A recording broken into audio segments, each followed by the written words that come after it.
Good morning, councillors and staff, and welcome to our Tuesday, the 25th of February council meeting. We do have a significant amount of work to get through today, councillors, so we will need to remain disciplined and focused on meeting some timely and appropriate discussions and decisions. I'll just begin with our usual health and safety. We have all been in this building before. We know how we will exit should we need to, and our assembly point is unchanged. For today's meeting, we have two leave of absence previously granted. One was for Councillor Karen Armstrong and one was for Councillor Vanessa McPherson. Now, Vanessa has chosen to attend this meeting but will only be present at our meeting until decision item 5.2 is my understanding. Is that correct, Vanessa? Thank you. So those leaves of absence have already been granted. Thank you. As always, councillors, we start with an affirmation. This gives us an opportunity to leave what we've been thinking about before we get into this room and consider and turn our mind to the decisions in front of us. So we will pledge that we will faithfully and impartially use our skills, wisdom and judgment throughout the discussions and deliberations ahead of us today, in order to make responsible and appropriate decisions for the benefit of the Hiranui district at large. We commit individually and as council to the principles of integrity and respect, and to upholding the values that we believe distinguish and enrich our district. Thank you. In our full agenda today, councillors, are there any conflicts of interest for any of the items in regard to today's agenda? I'll go Fiona and then I'll go Robbie. Fiona? Look, with regard to 5.2 Mescals Road, I've spoken to Hamish and believe that there is a perceived conflict of interest in this, so I won't take part in the discussions or the decision. Yeah, so you'll remain in the room but just sit back from the table. Okay, thank you. Robbie? Similarly, item 5.5, taking advice, and I will do the same thing as sit back, take no part in the discussion. If the meeting wishes, I'm quite happy to leave the room, but that's up to me. Thank you. Yes, thank you, councillors, and no further conflicts. Thank you. As usual procedure, we have the meeting has been live streamed and recorded for accuracy, Graham. Yes, ma'am. Thank you. That's great. Thank you. And just in regard to urgent business, we have got two separately circulated items in regard to the annual report. I think that Jason provided you the paperwork with that this morning. Correct? You've all got this in front of you? Yeah. Yep. Thank you. And so there should be three. separate. Yeah, and then the water supply one. Yeah. So we've got the independent auditors report, two different letters, and then we've got one around water services. Correct, Jason? Yeah, you're stealing all my thunder, but yes. Oh, sorry. Well, I didn't mean to do that. I'm so sorry. You can repeat whatever you choose to repeat. Sorry. Okay, everybody's got those pieces of paper. That's all I needed to know. Yeah. I'll try and be more succinct next time. Sorry, Jason. That's fine. And we have a restricted circulation for PE as well. Yeah, thank you. I'm aware that there is a couple of leave of absence to be granted under urgent business. So if I can have that now, if I start with, Dave, you're a newcomer to the table. So that's good. Thank you. We'll go with you first. The 11th and 18th. 11th of March. Correct, please. Just one day. I think it's a two.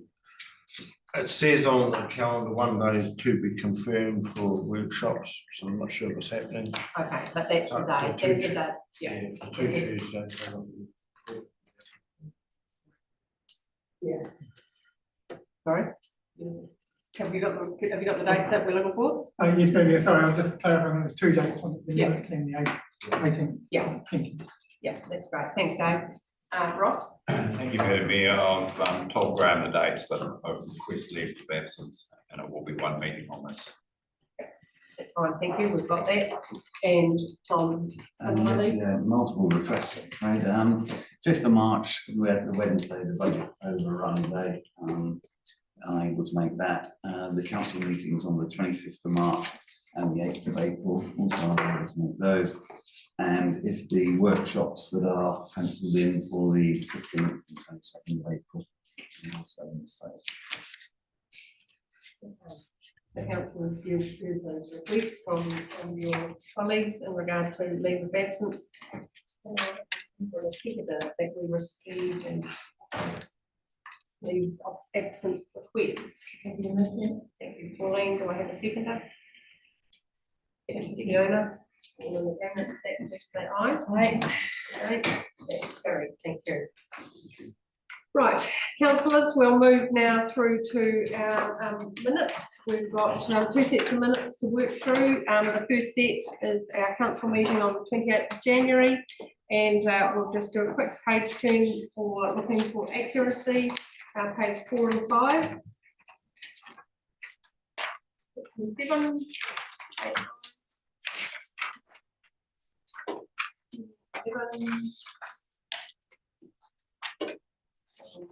11, 15, 14, 15, 16, and 17. Is there any corrections that need to be made for those minutes, councillors?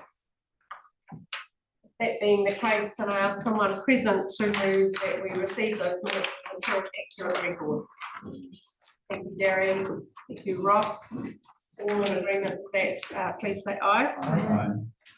Against, that's carried, thank you. Similarly, we'll work through any matters arising from those minutes. Quick page turn again, looking at page 4 and 5. 7.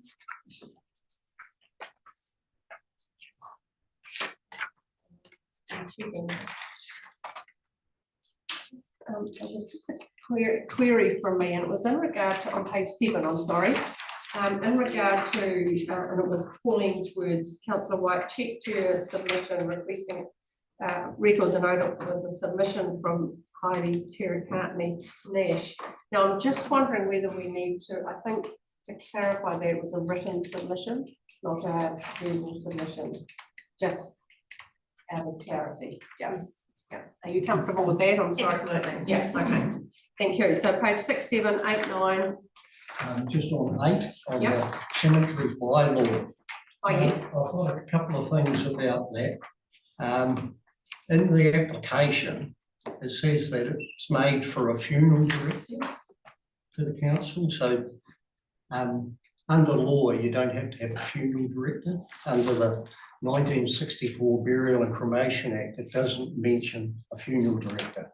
And the Community Law Centre advises legally you do not have to engage a funeral director. But in our bylaw, we say you have to have a funeral director. The application and do everything. So I'm just trying to clear up the wording a bit of it. And the other one was the matter of disputes. There was a dispute over a decision made by the authorised officer. The bylaw needs to be more sophisticated than just having a chat with another staff person. Like, oh, it's a law, it's a bylaw, so it's a law. All the employment agreements of the council staff are required to have a law that is set up, that steps a guide to resolution of the dispute. And there isn't actually anything in there. I think the chances of it happening are low, but I just think because it's a bylaw, you need to do it, properly. And just raise a couple of things with it. I guess because the cemetery bylaw in effect has been passed at that previous meeting, my suggestion from process would be to enact a notice of motion, which would require, I think it's 3 or 4 councillors to countersign, have a discussion, I think, with the CE around that. And so that's probably the best process for you to reconsider. the issues that you're raising today. Councillor, are you happy with that? Yeah, I'm happy with that. Or, Madam Mayor, could we write an operational process so that the bylaw stands as it is, but with an operational process that says this is the way disputes are handled, if someone chooses not to have a funeral director, then blah, blah, blah. So rather than try and work through an amendment to the bylaw, which we've already passed, just have some operational process under that bylaw. But how do people legally, it's a law, as governments, we set that part, it's not an operational thing, it's a legal part of it, the bylaw. I just feel it needs to be correct, because we're actually doing something that the law says you don't have to do. Yeah, so through you, Madam Mayor, I mean, you can set a bylaw that sets a standard higher than what the law says. There's nothing. Does this council want to do that? Just through the chair, please. So there's nothing unlawful about that. But if the council wants to change its bylaw, then it can. So I think there is a pathway available for a councillor to consider. If it isn't nice in motion, it will take some agreement from fellow councillors as well, and have a discussion with yourself and Celie. So I think that is a pathway, and if there is another agreed pathway that meets the satisfaction of the issue that you're raising, Vince, we'll hear about that in due course. But I think it would be my suggestion that we work through this process if there is a sense of support from your colleagues as well. Well, I'll just because you've got these staff CAFs, do they say in there that the council's running them, do they tell people that under our bylaw you've got to have a funeral director? Because that's what our bylaw says. It can be operational, but for people reading it, it says you have to have a funeral director. Yeah. Okay, so let's work through this in due process, and you've got an avenue that you can work through to try and garner support, I guess, and produce a different wording that is more agreeable in your eyes at the moment, So the other one is over the dispute. How do you do that as well? Yeah. So I think if we can work through that, that would be my recommendation, Vince, for you. But I'll just take a couple of comments here. Vanessa, and then Pauline. Through the chair. So just to clarify, essentially what Hamish is saying is that the bylaw stipulating that we require a funeral director essentially is overriding the Act in that respect. But by allowing the attachment or the addition of an operational process essentially means that if somebody doesn't want to have a funeral director, then we will look at it from a case-by-case basis. Is that basically what, it's essentially what Hamish is saying, is that right? Why do we have to look at it on a case-to-case basis when it's not actually legally have to be? If it went to court, it'd be, we'd have nothing to stand by because we haven't got a law that says we have to. So, yeah, let's. Yeah. Sorry, you go. Through you, Madam Mayor. So if it went to court, the bylaw would stand. It's the bylaw has been properly formulated, it's been through a proper process, and it is enforceable if required.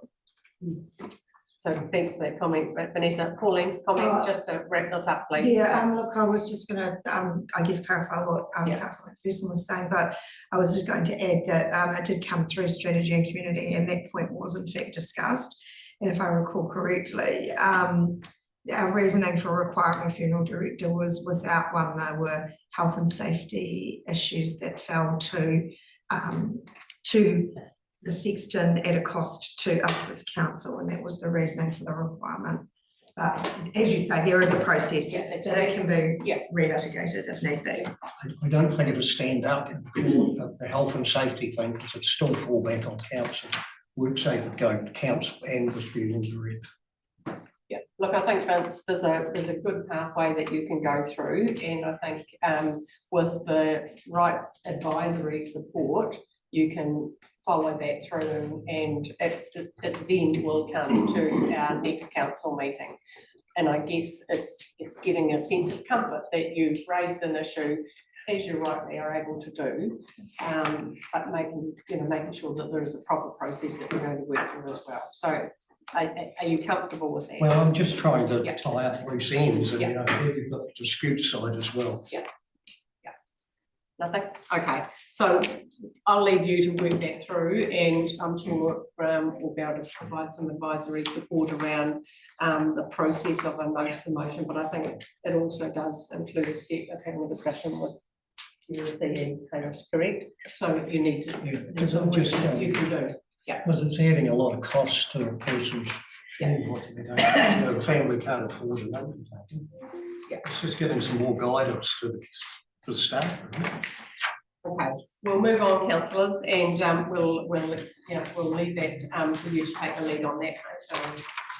Sorry, I'm going to go to page 10 and 11, that's rising there, 12 and 13,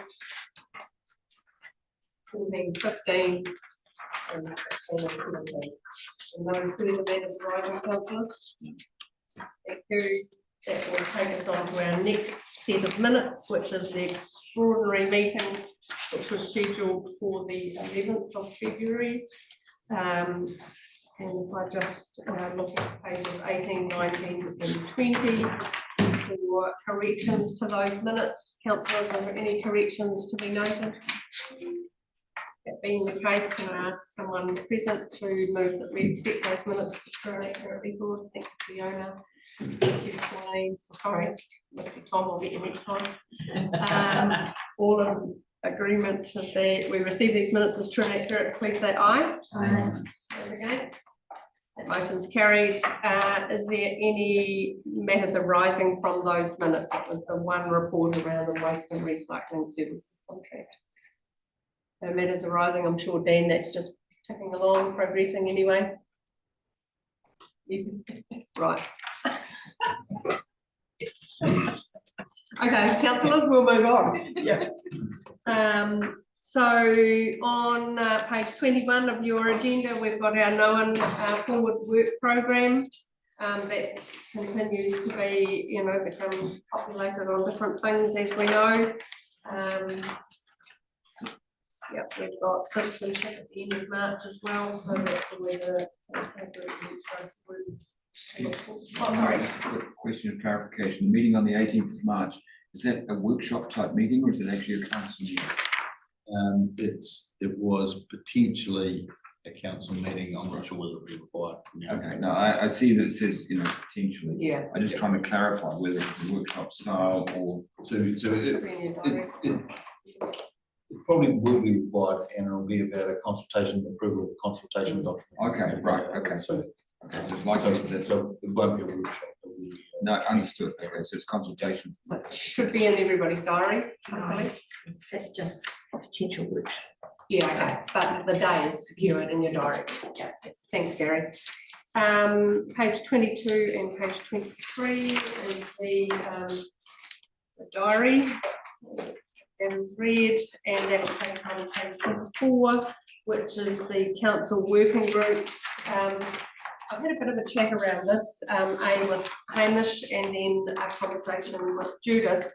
And councillors, you will note that the start date for that working group was back in March 2012. So it's been around for a wee while. So I'm going to suggest, following a conversation with Judith, that perhaps this working group come together and consider its formal function or purpose, and then there may well be other working groups that come in after that, but it feels as if this has just been sitting there in a holding space with little formal function. So Judith, can we at some point that suits your diary and the working group's diary, that we just have a bit of a chat around where to from here, and then we'll come up with a recommendation or an update at next month's meeting. Awesome, thanks very much. That's great, thank you, councillors. That gets through all of the preliminary work for today's meeting. So our first decision for today is around the 5.1, which is the adoption of the 23-24 annual report. And I just want to say, Jason, you know, I mean, I know this has been a big piece of work. It's always a big piece of work, but it's been exacerbated maybe in this year. So, and I just want to acknowledge before you start your team and you in leading and guiding us through this to getting us to this point, because I know it's put enormous amount of pressure on you and your team. And I'm just incredibly grateful that you've you know, able to support your team and support us to get to this point. So with that, I'll leave you to take us through this report. Thank you.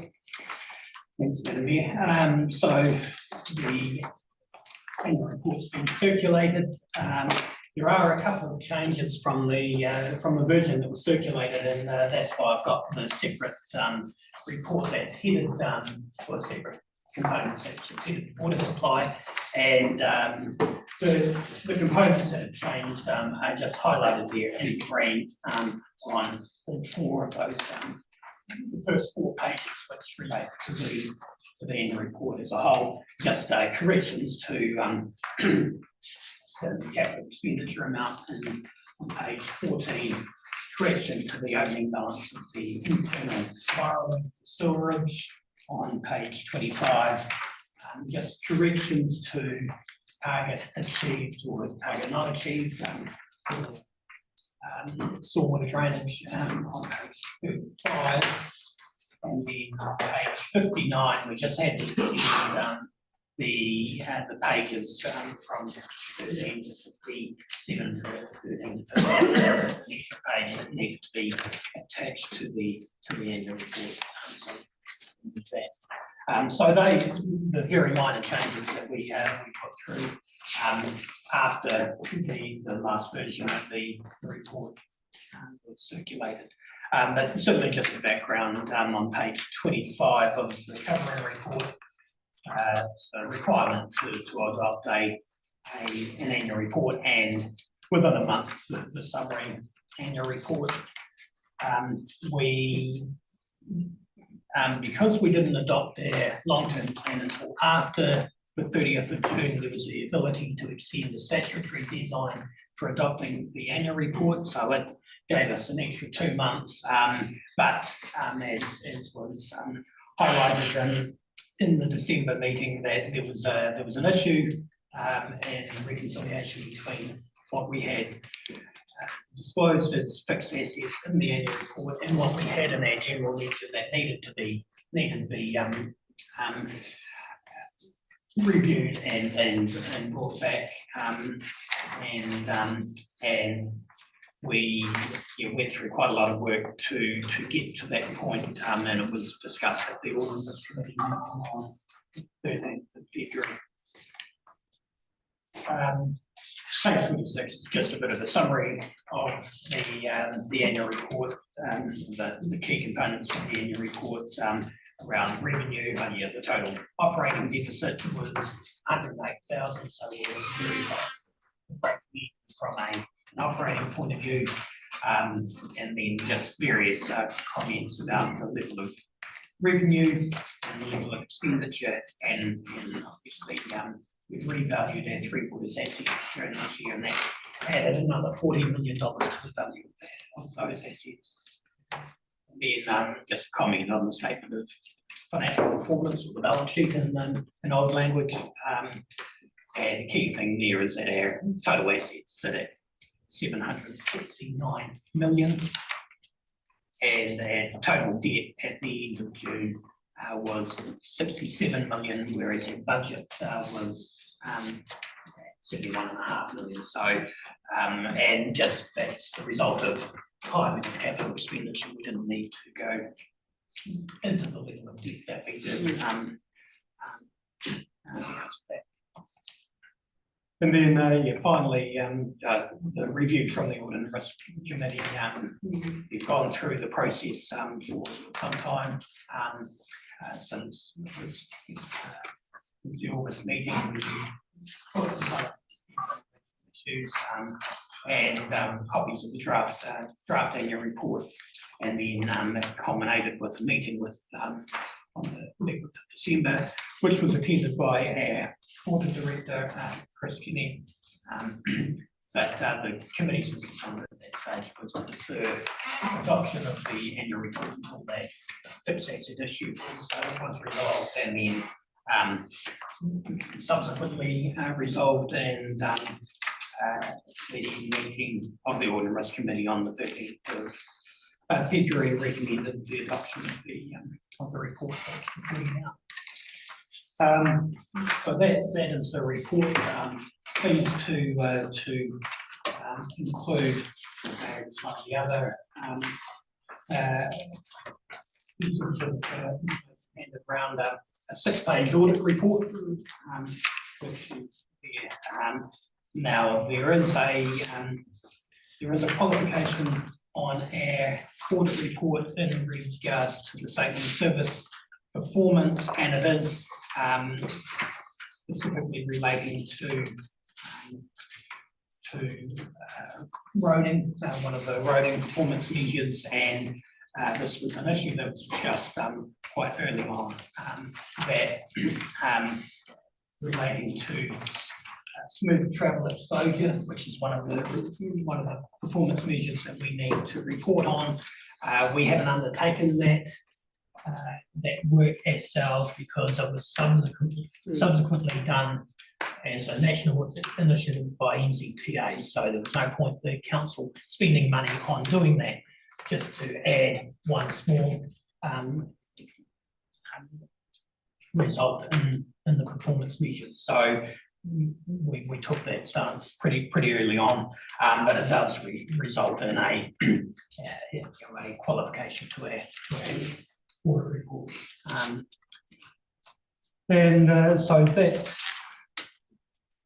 that's pleasing to get that done. Coupled with the annual report is a summary annual report, and that was attached in your agenda. And again, there's just a couple of small adjustments needed to be made to that. Page 9, which again, just on the back of the handout that's headed the water supplies. The second last page, we just needed to put in a note about the full annual report in the summary annual report, and just identifying the fact that there is a qualified audit opinion on that and the reason for it. And then page 12 is just a small adjustment to our matrix schedule of performance targets met and not achieved. And again, coupled with that is a separate audit report from the auditors, which is a 3-page document that was handed around. And again, it does highlight the qualification on the smooth travel exposure.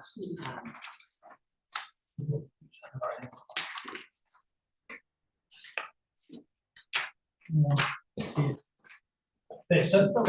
Yeah, I can sort of explain the issue we identified in the fixed assets. As I mentioned, there was a difference between what we were reporting in the annual report in our property, plant and equipment schedule, and what we had in our general ledger. And it was the result of an incorrect recognition of work in progress that had gone along for a couple of years, and it come to a head because we were doing a full revaluation of the 3 waters. So they were the components that just needed to be adjusted to make it all fit.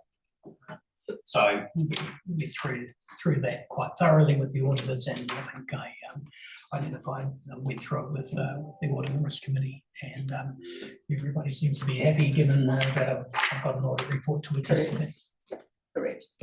Thank you. Look, I think if there's any questions, and my councillors, but it had a full hearing at the Audit and Risk Committee a couple of weeks ago to tease out and to look at it from a a risk perspective as well, you know, so, but I think, you know, I guess when I was preparing for today, Jason, I just want to make a comment that, you know, we've all received this rather lumpy book here, photocopied, and but actually, if we can direct our customers to actually look at it, it's not outside of the realm of, you know,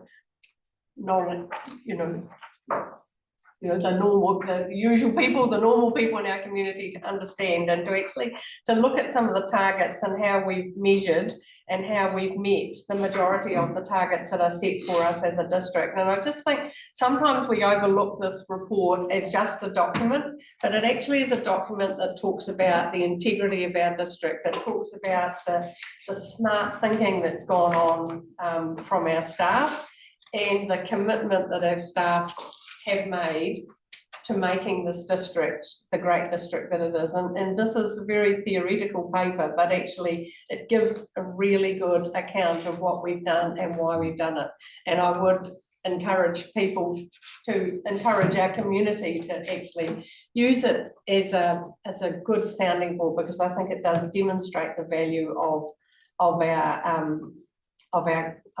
district, our council, but actually of our team that actually are applying some of these principles into action. So, you know, it shouldn't be something that just sits on our shelf. It should be something that we could use as actual evidence of good work being done. And I just want to acknowledge the whole team that actually enabled that to happen. So thank you. Is there any questions, councillors? Thank you, Pauline. Mari said lots of what I would say, so congratulations and well done. And I may have just missed this in the commentary, just when I was matching up the changes to the, from the changes from this document that we received this morning to the annual report. But page 35, just those, the changes that were made from the end of year performance target not achieved to target achieved. Yet the numbers haven't changed. Sorry, I may have missed your commentary. No, when I was matching. For whatever reason, we had the 24 in the original document target not achieved, whereas actually it had achieved in 24, and we had achieved in 23 when we hadn't achieved last year. So it was just swapping those components around. Understood. Thank you so much. Pauline, any other comments? No, thank you. Fiona? I'm happy to move that we adopt the annual report and a summary for the year in accordance with Local Government Act. I'll just add just with those changes. Yes. Yes. Inclusive of the amendments. Yeah. Happy with that? Yes. Yeah. Thank you, Tom. Anything else? Perfect. So we have a mover and we have a seconder that we adopt the annual report and its summary inclusive of the amendments as discussed. If there's no further comments, I'll put that motion. All in agreement to that, please say aye. Aye. Those against? That motion's carried. Thank you, Jason. I appreciate everything you've done. Actually, you might need to stay at the table, I think. Some places. Yeah. I don't go wild me. Okay, councillors, we're looking for page 63. Thank you. Sorry.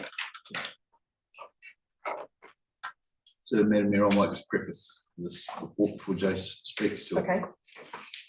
So at the October meeting, council instructed us to consider rating impacts of the 50/50 share model with residents for a targeted rate consisting of capital cost plus interest accrued spread over 10 years, and if 75% of the properties are in agreement, and consider how any new rateable units on the road would contribute to the cost of the sealing and management of the debt repayment. This paper considers the funding and financing options as requested by council. I guess it's my expectation, once you've considered this information, that you determine a way forward and amongst those various options, decide which model you would prefer. And once you've done so, would then potentially instruct officers to go and engage with the residents on that road to test their support for that model. So you asked for financing options. This is them, and I'll hand over to Jason. Oh, and just the other thing, I sent an email out about Graves Road the other day. That was not connected to Maskell's Road, completely separate issue. You know, you're on a pathway here. Yeah. And we need to stick to that pathway. Yeah. So we need to be talking mostly about the principle of funding as opposed to the principle of what's going to happen. Okay, so we need to keep our discussions around how this funding actually might fit inside our council processes. My read, so thanks, Jason. Thank you.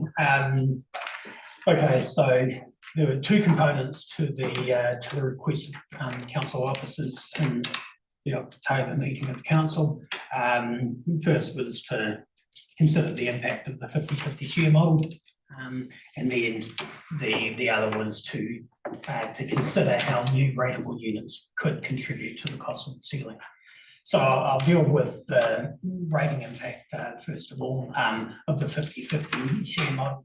So the components relating to the project haven't changed markedly from October. The estimated cost of the ceiling work is 700,000. Number of ratepayers, currently existing ratepayers is 24. And so it's just the calculations from there. So first of all, there's a lump sum contribution that needs to be considered, and I'll discuss that a bit further. So to determine what that is, simply total project costs less the council's contribution of 50% leaves the balance to be funded by Maskell Roads ratepayers of 350,000 divided by the 24 ratepayers equals a contribution of just over 14,500 plus GST needs to be added. So the lump sum contribution would be $16,770. If we were to set targeted rate as part of that, that targeted rate would be split, had been determined to be over 10 years, so that will incur an interest cost. And again, at this stage, just using the internal interest rate as a component. And when I prepared this, that internal rate currently is 5.54%. So just adding that through results in 40 quarterly payments would result in total payments over the 10 years of $19,092. And then obviously each quarterly payment would be $477 plus GST, almost $550, and total rate of $2,194.64 per annum. So it just shows that the spreading it over 10 years would add about $5,000 of interest costs. Now that interest would change on a regular basis because we do reset our internal interest rate every quarter. So each year when we would then set the rates, might be a slightly different amount depending on the prevailing interest rate. But top of page 65, and talk about components of the Local Government Rating Act, and there is a requirement if there is this type of capital project to be proposed, we do need to allow ratepayers to either fund it from a targeted rate or a lump sum contribution. And to lump sum contribution obviously avoids that $5,000 worth of interest costs over 10 years. And the Rating Act is very restrictive on these things, so I've attached components of the Rating Act in the appendices, but we do need to develop a full capital project funding plan. It's attached on appendix, must be appendix 3, appendix 4. But the components are the proposed start of the project, total estimated costs, how it shall be funded, anticipated completion date, timeframe, when the full extent of the cost will be known, and what factors would result in being needing to do a recalculation, and those factors generally will be when you've got a contract in place, you've got a we're estimating the cost, but we actually don't know until the work is put to tender. So it could be more, it could be less, and that would allow us to do a recalculation at that point. So yeah, it's relatively simple there, but it is quite prescriptive. We have to go through a funding plan, consult that with the affected ratepayers, and then they've got a choice whether they want to make a lump sum contribution or pay it over a prescribed period. So that would all be in that capital project funding plan. Jason, can I just ask a question? Section, I'm referring to appendix 3, page 79, 117B of the, so if we went with the lump sum contribution action, does that mean we need our funding plan needs to be incorporated in an annual plan sort of consultation? Is that how I read it? The funding plan must, and it's got the commencement date as you talked about, adopted as part of the local authority's annual plan. So we need to identify that as an annual plan component. That's right. If we went down the pathway of a lump sum, is that if the preferred pathway was the lump sum contribution to avoid the target rate and the additional interest rates that might be accumulated? Is that correct? Yeah, I don't think you can avoid. I think you are required to give the ratepayers the option of a lump sum or a targeted rate, but either way, yeah, that will need to be incorporated in the annual plan, In an annual because yeah. targeted rate is still a rate, and we do need to adopt that. As we do with all of our other, setting that rate as we do with all of our other rates. So if we went in principle either way, or gave options either way, it still needs to be identified in our annual plan process. That's correct. Okay. Now, whether that's able to be, potentially wouldn't take effect until not next financial year or the year after. So then we'd need to incorporate that as part of the proposed rates for the 26-27 year. Yeah, okay. Yeah, I just wanted to make sure that that's what we needed. It was a must do. Yeah, thanks. Ross, we've got some questions coming now. Thank you. Thanks, Madam Mayor.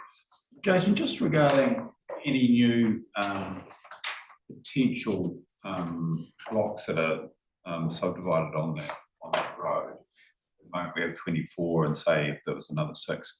Is there any way that any new properties could have a rate that was a lump sum payment that they pay? That's the next component of the report. I'll try and address some of those. But I suppose the first port of call and most important one was a 50-50 share model, what rating impact it would have. Yeah, because it's important, as we haven't determined. Yeah. We've asked the officers to come back with is this doable or not, and this is the information. So now we've got to work through how that plan might be enacted, I guess. Yeah. So are you happy we'll come back to that one, do you reckon, or any other? Tom, thank you. Yeah, back in October, I asked the question of could we have more accurate figures, because we were given the figure then of 675 to 700,000. Are we happy that 700,000 is an accurate figure for the cost of the works involved, or is it greater or lower? Because I think that would make a difference. Thank you. So we're working on an engineer's estimate. It's not until we go to tender that we'll get an accurate figure, but engineers' estimates are normally pretty much in the ballpark. And the tenders often depend on how much work people have got on and how badly they want the job and those sorts of things. So it'll be in the ballpark. It's in the ballpark, that's the main. Yeah. Thank you, Robbie. Are we satisfied that we've exhausted all other options of method on that road? In view of, I know you said Rose Road's not, I understand that we're looking at the process here. But the size of that figure dictates a lot of this around here, so are we satisfied that there is, that this is the chosen option? So this is the option that the residents have asked for, and this is the option that the council has asked us to explore and do the funding and financing on.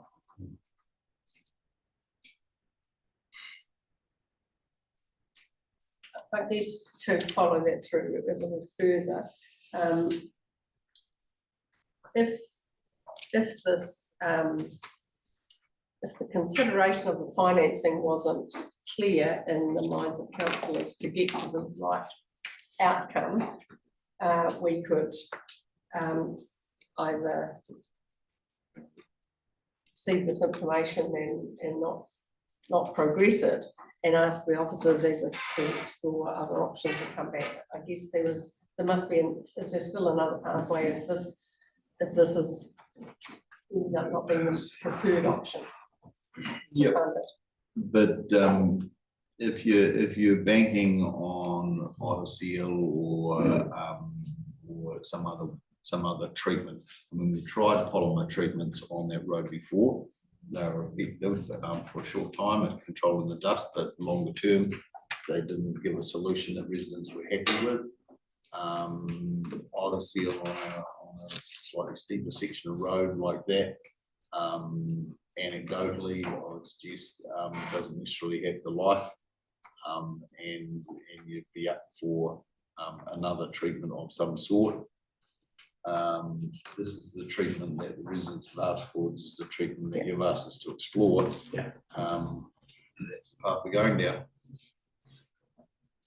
I understand why you're questioning in that manner, Robbie. You know, I think it's okay to ask those questions, but I guess it probably puts us in another ballpark, and that's not what this paper is about. So I think in fairness to the information in front of us, it is about considering, you know, in principle, should we support a 50-50 model? If that is the support, if that is a desired outcome from a council perspective, elected members' perspective, how are we going to progress that? And that, I think that's the plan. And then the percentage of effective ratepayers, the council contribution, and you know, how we're going to consider any future ratepayers. I think, you know, we've just got to work on what we've got in front of us. Does that sit comfortably for you? Yes, I can understand that, and I can understand that this whole process may or may not, you know, that could bounce back or it may not. It has to run its course. I understand that. I'd just like to be confident that particularly the residents are aware of possibilities. And I suppose if we go through this process, if council continues to determine a 50-50 share funding arrangement, be it targeted or lump sum contribution, whatever, it will be dependent, and we haven't determined the percentage. You know, the talk here on page 64 about 75% of the properties are in agreement as the threshold. If that threshold is not met for whatever reason, I guess that gives us another pathway. That's sort of what's in my head. I don't know whether I'm correct or not, but I guess, Madam Mayor, through you, just to emphasise or support the approach you just outlined in response to Councillor Gordon's question. All of this dates back to the early conversations which then took shape, particularly in the meeting in this room in August, where the idea of 50-50 approach, both in terms of rateable units and maybe with some consideration of the growth in new units, was the desired direction.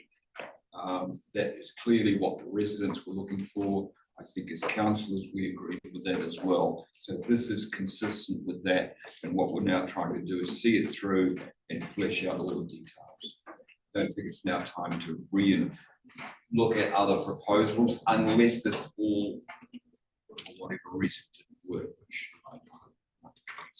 This is consistent with the path we've been on. Oh, thank you. I've got a few other hands up now, so thank you. Dave, and then Pauline, and then Vince. Thank you. Oh, sorry, Vanessa. I'll come to you. Gary's more or less said part of what I was going to say. We're already, I don't want to relitigate it. Want to get on and get it sorted. We've got that. It's got to meet a high threshold of the people on the road meeting the 75%. So that's what it's about. I just want to clarify in my mind, and I'm pretty sure I know. We talk about a lump sum or being able to pay it over a period of time. So does that mean that the 24 people on the road also can have the ability to pay lump sum or pay it as you go? Because I hope there's the ability of both, because I wouldn't want to say that. So I'm pretty sure that wouldn't be the case. I'm just making sure that is the case. Some may not want to have the ability to pay it completely as a lump sum. So you can do either. Yeah. As well. I suppose the liability for the targeted rate sits with the property. So the existing ratepayer may wish to make a lump sum contribution there, and then there is no rate that's applied to that property.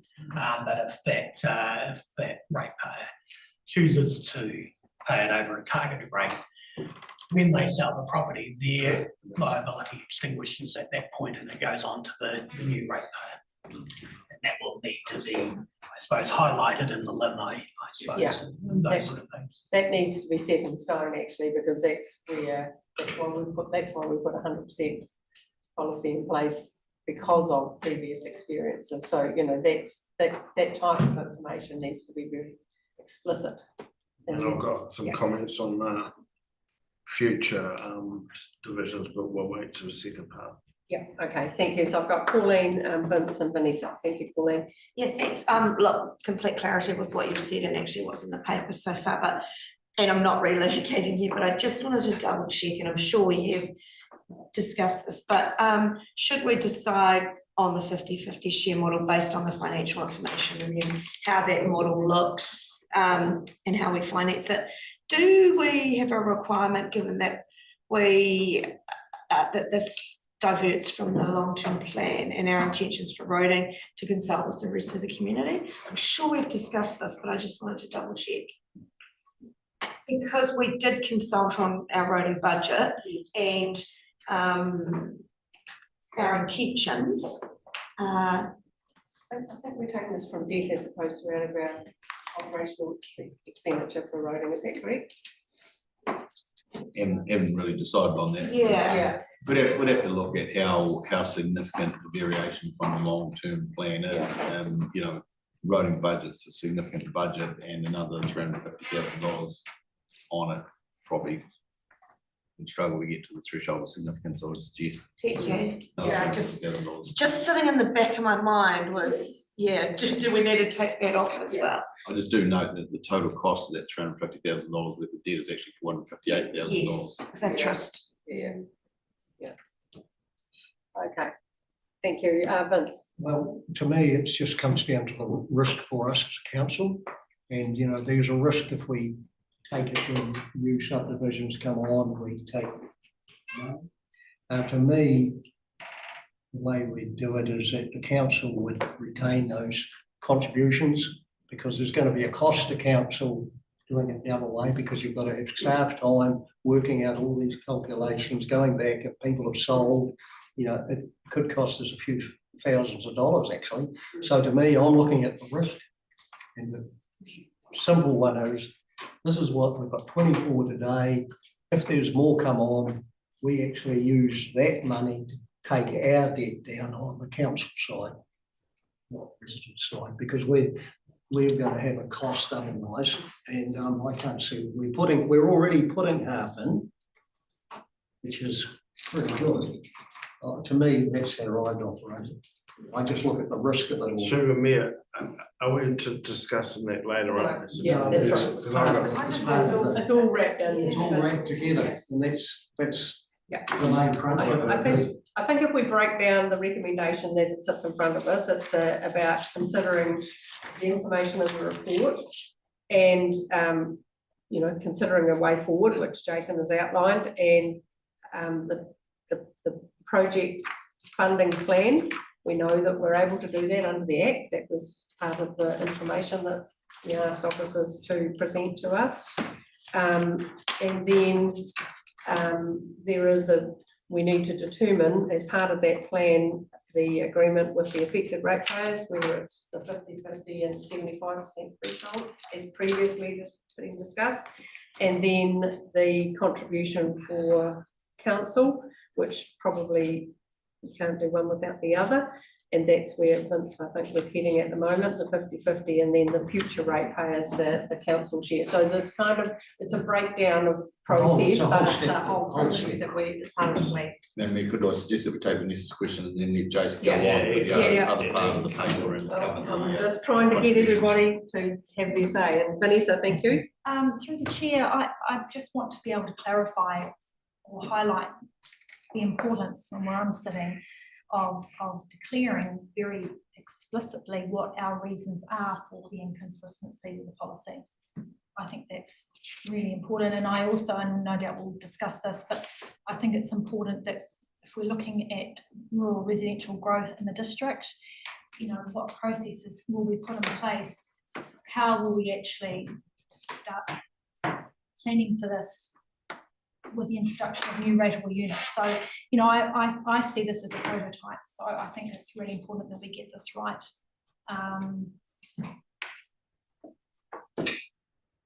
That's it. I'm going to do this. Thank you. All right. Right, Jason, I'll come back to you then. Some components there on the legal implications and policy implications are further through in the report. The next part of the resolution from October talked about and consider how new rateable units could contribute to the cost. Now, there's a wee bit of spitballing happening here because some of the components here perhaps aren't the normal practice, but development contributions are obviously an option. To do this, we have to make an assessment of how many new rateable units will be created on Maskell's Road over a set period of time, and do the calculation accordingly. So I've done, you know, as an example, you know, if there's another 6 new units created on the road, that could bring that contribution down from 16,700 down to about 13,500. Under this example, council would fund $350,000 plus fees to the project. Each of the existing ratepayers would fund the 13,500 each as a lump sum contribution or as a targeted rate, but that equates to a cost of 280,000 plus GST, and then the remaining 70,000 will be deemed to be the growth component of that project, and that would be funded from the new ratepayers created on Maskell's Road. So it does have that has the ability of being able to reduce the lump sum contribution because potentially another 6 or how many we need to do the full assessment.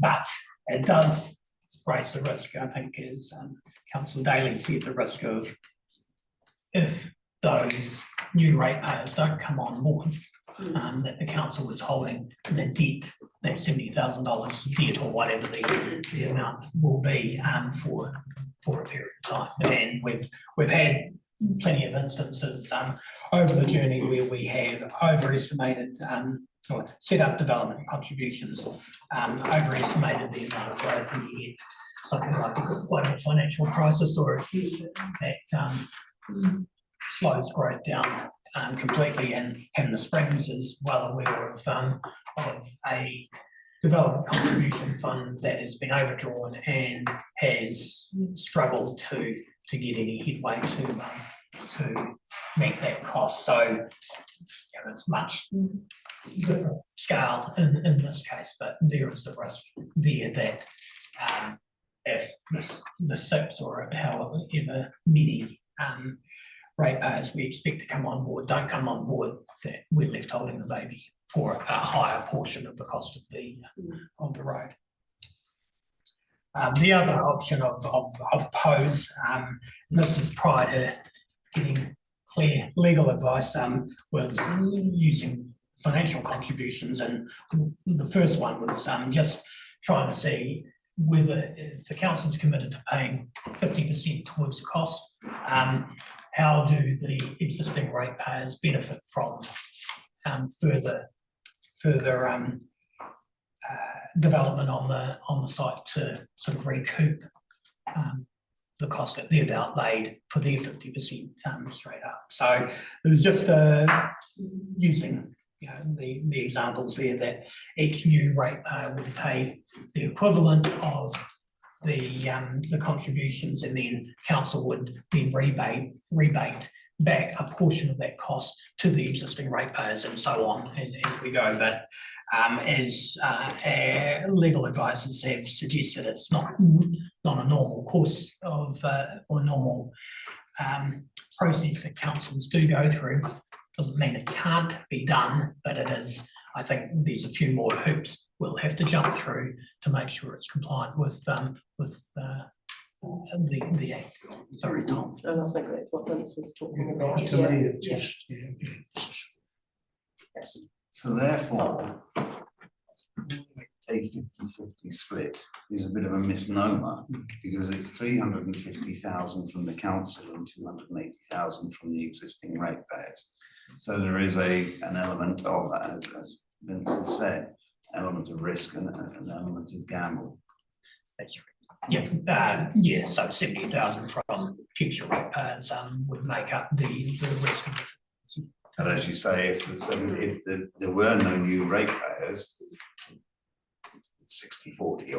That's correct. Yeah, that's where the risk lies if the growth doesn't occur. Yeah, that's correct. Dave. There is a model where this actually works in practice with power lines, right?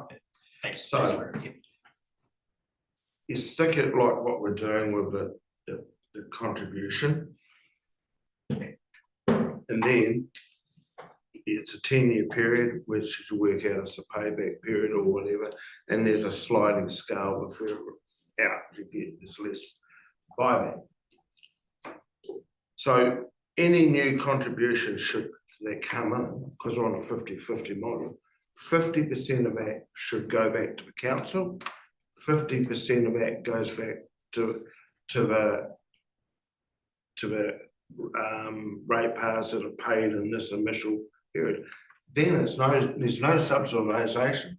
It's quite simple, and so we're not holding the money for it. It's just when that new ratepayer comes in eventually, they pay a lump sum based on the sliding scale, and then half that goes to the council because we're put 50-50, and the half that gets divided between existing ratepayers. That's how it works with main power. I built a big main power line, and to my disgust of my neighbour, in year 8, he had to pay me 15,000. Because he was coming in. Now, Vince, if you did get 6 new ratepayers on the road, the council on top of that gets the benefit of more ratepayers on the road and the fixed costs and all that. So it's not a win-win. But I don't see it, there's no cross subsidisation in the main power model. I don't know, Hamish, if it works in, but that's how the utilities work throughout the country. So it's not pioneering, it's not hard. Thank you, Gary, and then Pauline. Thanks, Madam Mayor. I echo what David said from the point of view of how the financial contribution model can work, and it can benefit both the existing ratepayers and the council. And it takes the risk out effectively. Going back to the development contributions for a moment, which I guess from a practical viewpoint might be a more simple approach because we've experienced how to do development contributions. Yes, there is a risk in it, but if we used whatever the analysis of the area says is the potential for lifestyle, new lifestyle blocks, whatever we call them there, and subdivisions, and let's say it's somewhere between 4 and 12, and we use 6 as the number to drive the financials. If it turns out that in fact, sealing of the road, the growth of Amberley, South Ward, the bypass Warding, whatever, all engenders more interest in the properties, then we actually end up with 12 new ratepayers, not the 6. So from a roading viewpoint, we're covered because the 6 have happened, but we actually get more. It's not the risk of getting less. The reality is if we get the numbers right, we actually get more than what we counted on. That benefit actually comes back to council and actually helps offset. We don't have to share that with the other residents. That comes back to council and as revenue, and we actually pay down some of our debt earlier than we expected. That makes sense?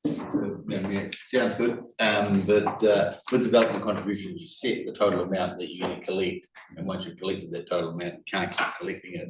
So you don't get that. You can't engineer that. You can't engineer that. So development contributions methodology is very specific. The other thing you have to consider with development contributions is who benefits. Okay. And so how you're going to split it. And if I'm a developer on that road and we've all paid a lump sum to seal the road, I'm going to object to any development contribution you put on me because what am I paying for? It's a sealed road. Okay. So who's the beneficiary? Who's the exacerbator? So to me, the financial contribution model is more interesting, but it's also reliant on doing a financial contributions deal with the developer. And once again, if I'm the developer, I'm going to take a pretty hard argument against it as well. And so I mean, it's really hard to make the case that the new properties are benefiting from the sealing of the road because the greatest benefit of the sealing of the road is to those existing properties, not to the new properties. That's where we're diminishing. The diminishing scale has the effect. If you set that policy up. If you're using development contributions, you can't do a diminishing scale. Financial one. Yeah, but financial contributions are a requirement that you have to be able to do an agreement with the developer to get to that financial contribution point. And if I'm a developer and I've paid my $15,000, have my bit of the road sealed, I'm going to say no. So you're exposing yourself to a lot of risk in either of those situations. Okay, so I'm just going to explore these questions. I think Karen and then Robbie. Beg your pardon, Karen, Pauline. Sorry, and then Robbie. So where's Karen? Sorry. Oh, look, I guess just some thoughts, and I guess I'm going to preface it by saying, look, you know, this is a long-standing issue, and we know that we need to help these people, and that's why we're here. But you know, I guess my thought is that we perhaps need to stop calling it a 50-50, because my feeling is that initially, if council is going to digress from our policy to give, you know, to put in 50% of the initial cost, then that's going to have an impact district-wide on all our ratepayers. And so while my focus is on helping these people, I'm trying to balance that with that impact. So I think if we go down some sort of pathway where we can put in our contribution, should the current residents agree, then any further development there, some sort of financial contribution model that we're talking about needs to be completely retained with council.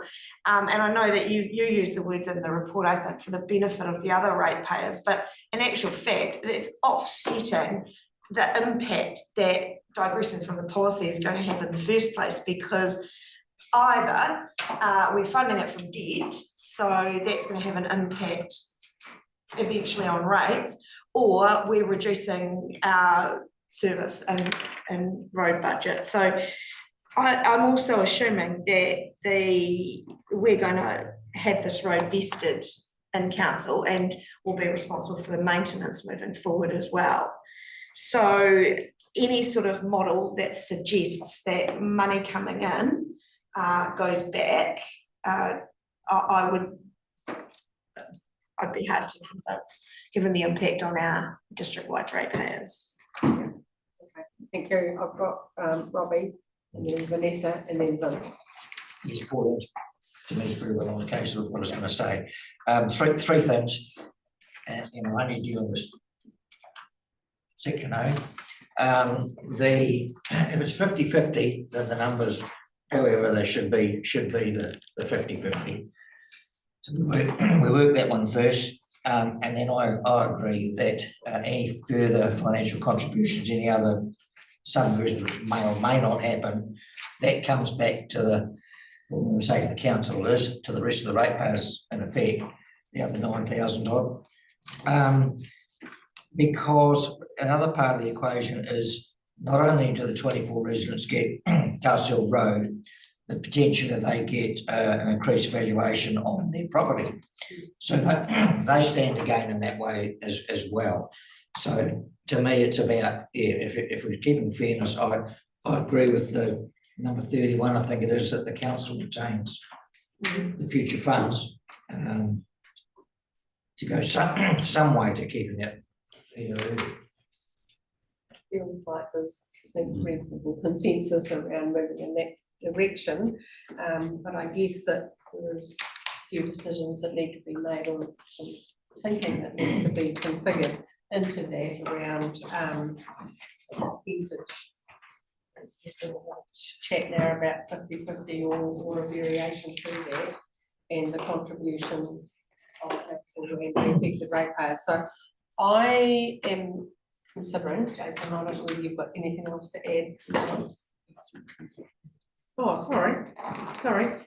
Vanessa and Vince. Sorry, Vanessa. Through the chair, I'm at risk of repeating myself, but I'd like to know what the reasons are for the inconsistency of the policy.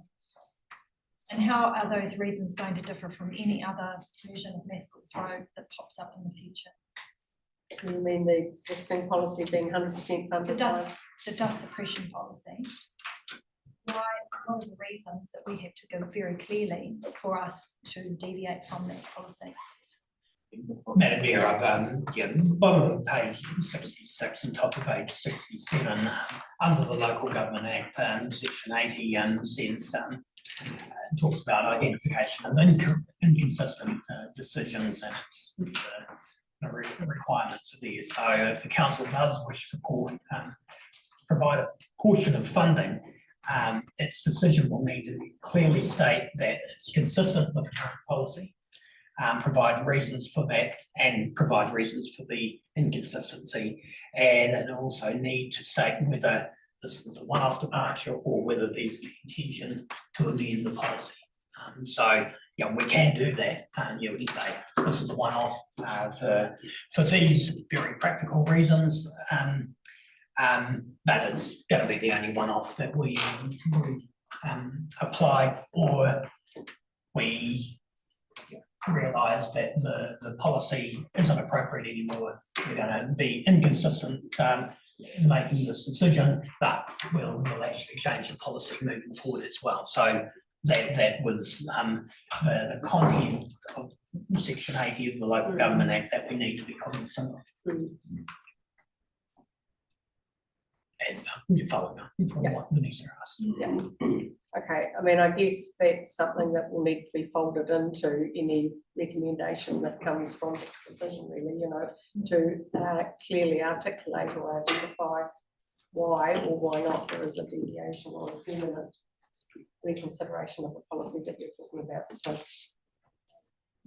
Yeah. This is interesting, Jason, because all you have to do is come in with the same reasons. It'd be very hard for you guys to turn it down because it's consistent with why you gave it last time. I could come in and I say, oh, my road's got dust and da, da, da, da. And that's the reasons why there was a departure. So why isn't there another departure? And it goes on and on and on. That's where my worry is, because I can think in my head, I could get on the phone to 2 or 3 roads around my area and say, hey guys, start the war drums. And this is the reasons you use, and we couldn't really turn you down because we'll be giving someone that, and these are the reasons. And this is the reason why we're departing from our policy. Thank you. Yeah, oh, look, I absolutely agree, we need to be very careful, digressing from policy.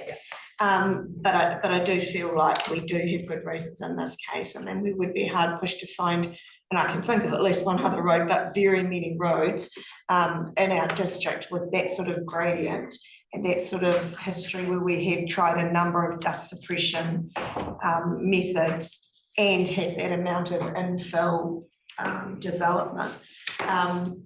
And I think that is why that the other part of this discussion in regards to the percentage of agreement from affected ratepayers is actually really important, that threshold is appropriate. We're talking about the 75% for. Yeah, because if we are approached by other, I mean, you know, and we've had this discussion, there is that worry that, you know, the floodgates might open.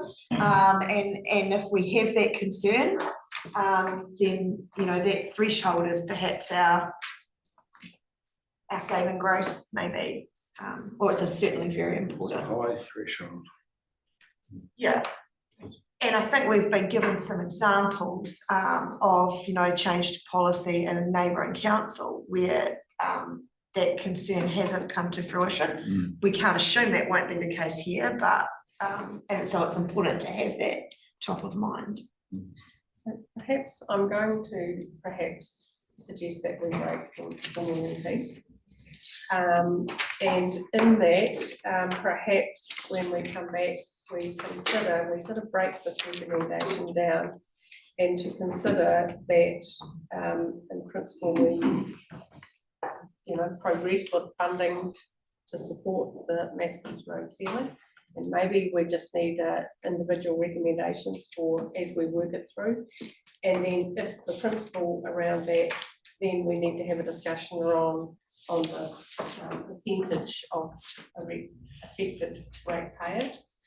And how we will then consider the future ratepayers. And if we break that down, perhaps, but I'd like to give a recommendation from council first and foremost in developing the plan. Are we willing to support in principle the funding? Because then the funding will follow through from there. Have I gathered your thoughts and listened well to what you've been considering? Okay. With that, we will break for 10 minutes for morning tea and we'll come back just after 11 AM. Thank you.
The paper on page 63, the financing options of Mescals Road, I think that as councillors you teased out with some of the questioning of Jason and the responses from Hamish as well around what are our options under the Act and how can we progress from a funding perspective to the Mescals Road ceiling. I know we broadened that conversation slightly when Robbie asked the question around, you know, is there other ways of doing it? But actually, we understand that this is around principally financing and enabling financing being available under the Act, I guess, and what levers that we've got available to us. I have kind of drawn up a bit of a plan, and I'm going to try and break it down for us to consider, and it follows Jason's recommendation on page 63. So what I've thought about and what I've got in front of me is, and I'm going to read them out. I'm going to ask for your support if we break those down, and perhaps Jason or Hamish will provide us some guidance as to whether we're heading in the right direction with this. But the first consideration that I'm going to ask you to make is that in principle we agree to the funding of the ceiling on Mescals Road, and I will seek a move and a seconder to that. Then considering Vanessa's point around why we would be deviating from our existing policy, and rather than making up some ideas or suggestions on the fly, I'm going to ask that we ask officers to draft a section 80 under the LGA and the rationale why we might be departing from the policy. Then I'm going to ask your consideration, and there's been some discussion on the 50-50 proposal or 60-40, whatever. Consider the 50-50 proposal or alternate, and the percentage of affected ratepayer threshold. We talked in the October meeting that a 75% was considered. In a previous policy, it was 90%, so that affected ratepayers that we needed to get 90% to agree to the lump sum or targeted rate. And we've heard from Jason that they are two levers that we've got available to us. We then need to consider, and I think I've heard some discussion around this room already around the provision for future ratepayer contribution.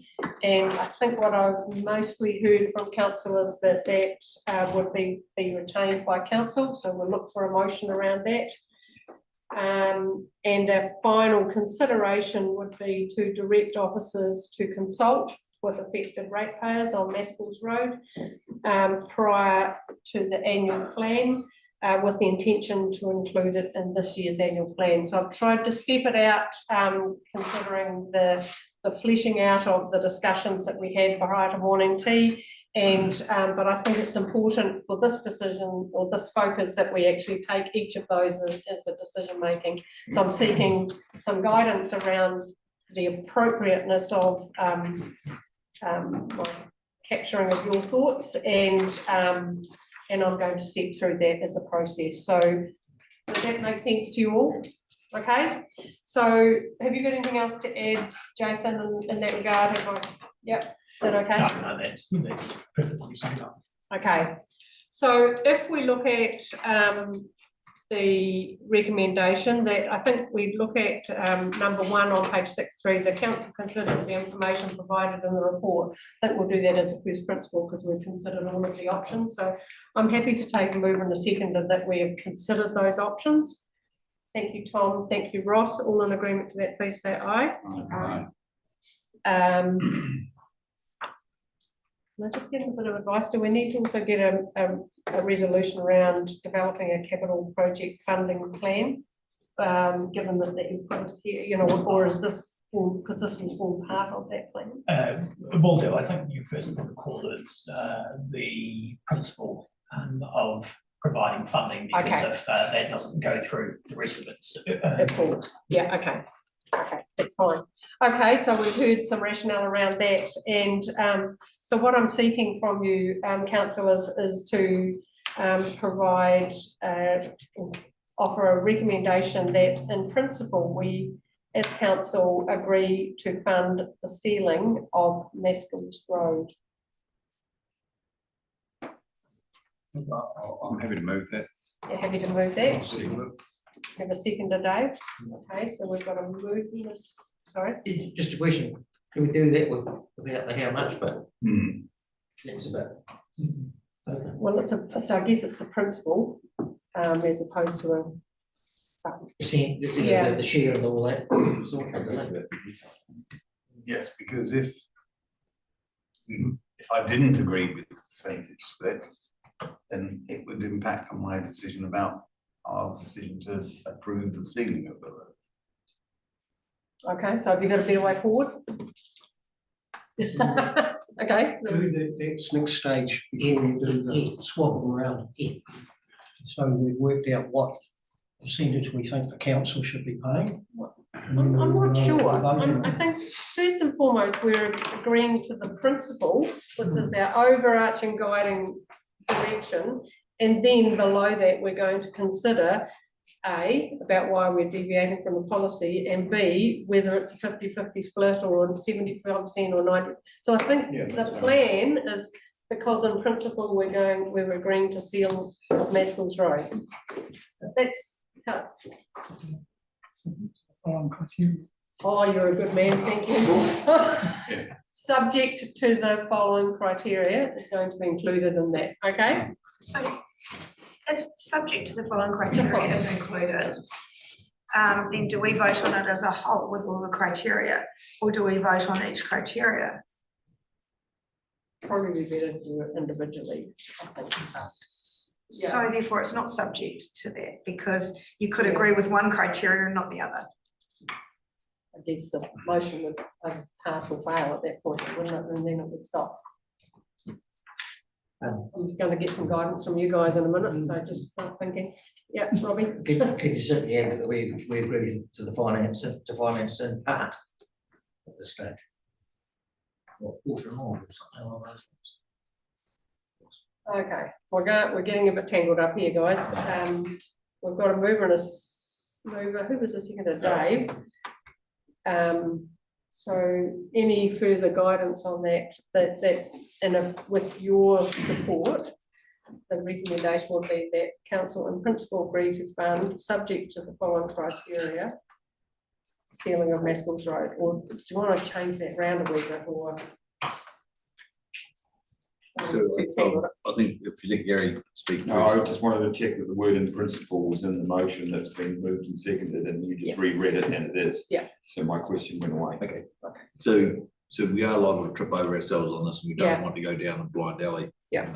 My suggestion would be that you approve in principle that council will make a contribution to the funding of the ceiling of Maskell's Road. So Yeah, that's okay. in principle decision. Yeah. And then your second decision will be how that funding's gonna work. Okay. So we have a vote on that. Yeah. So we're going to go with, and Graham, you might help me with the wording here, that we approve in principle to agree to contribution to this council contribution to the ceiling of Maskell's Road. Subject to the following criteria, are we gonna delete that? Yeah, okay. Okay, So you're just agreeing in principle that council will make a contribution to the ceiling of Maskell's Road. yeah, okay. Have you got those words? Yes, Do you want to read them out so that the mover and the seconder are comfortable? Sorry, I knew we were going to get tangled. That the council agree in principle that the council will make a funding contribution to the ceiling of Maskell's Road. Mover, sorry, I'll come to you in a minute. Mover and a seconder. Do those words fit comfortably for you and Dave? As seconder? Yeah. Yeah, okay. Comment? Yeah, I'm just concerned that we're saying we are in print. No, don't worry. Right. Because the other things that we're going to vote on are going to ensure that They're going to tease principle is it out. met. Yeah, they're going to tease it out. Okay. So we're comfortable with the wording. We have a mover and a seconder. that, and we understand that, so is there any other clarification required? I'm going to place that motion, all in agreement to that, please say aye. Those against? Would like that notified, thanks. Good. Yeah. Recorded. Okay. So now we're going to consider, I'll come back to the deviation of the policy thing, but we're going to consider whether the in principle funding is a 50-50 proposal with, initially there's been some discussion on 75% affected ratepayers, but happy to consider some discussion around whether that should be increased to 90%, which was our previous policy direction. So in your hands, councillors, if you want to give me some direction around that, but that's the intent of this next discussion. Okay, I'm going to go to Vince and Robbie and Pauline and Ross. Seeing it's been, I voted against, but still it's been carried, that part, so I'll carry on. So we've got to have reasons why we're going off the policy again, good reasons from not having a 90. Yeah. So if people could give me, and I look at the capital amount, it's a big amount. What are our reasons for being against that policy? If I can just go back to that, Vince, we just talked about as part of this suite of recommendations that I'm just asking what will be the reasons, so I know that the staff think they will give the being. Well, I think the important thing is here is that we don't ask staff to identify on a whim what they might be. I think it's much better governance approval, I guess, that we get a paper back to say what the rationale, what is the rationale to depart from the existing policy, and I'd much rather get that in a formal procedure rather than that we just say it's gradient or setback from road or whatever. That they just are ideas on a whim. I'd much rather get. So I think we'll have another recommendation that will ask for that formal process. Vince, you comfortable with that?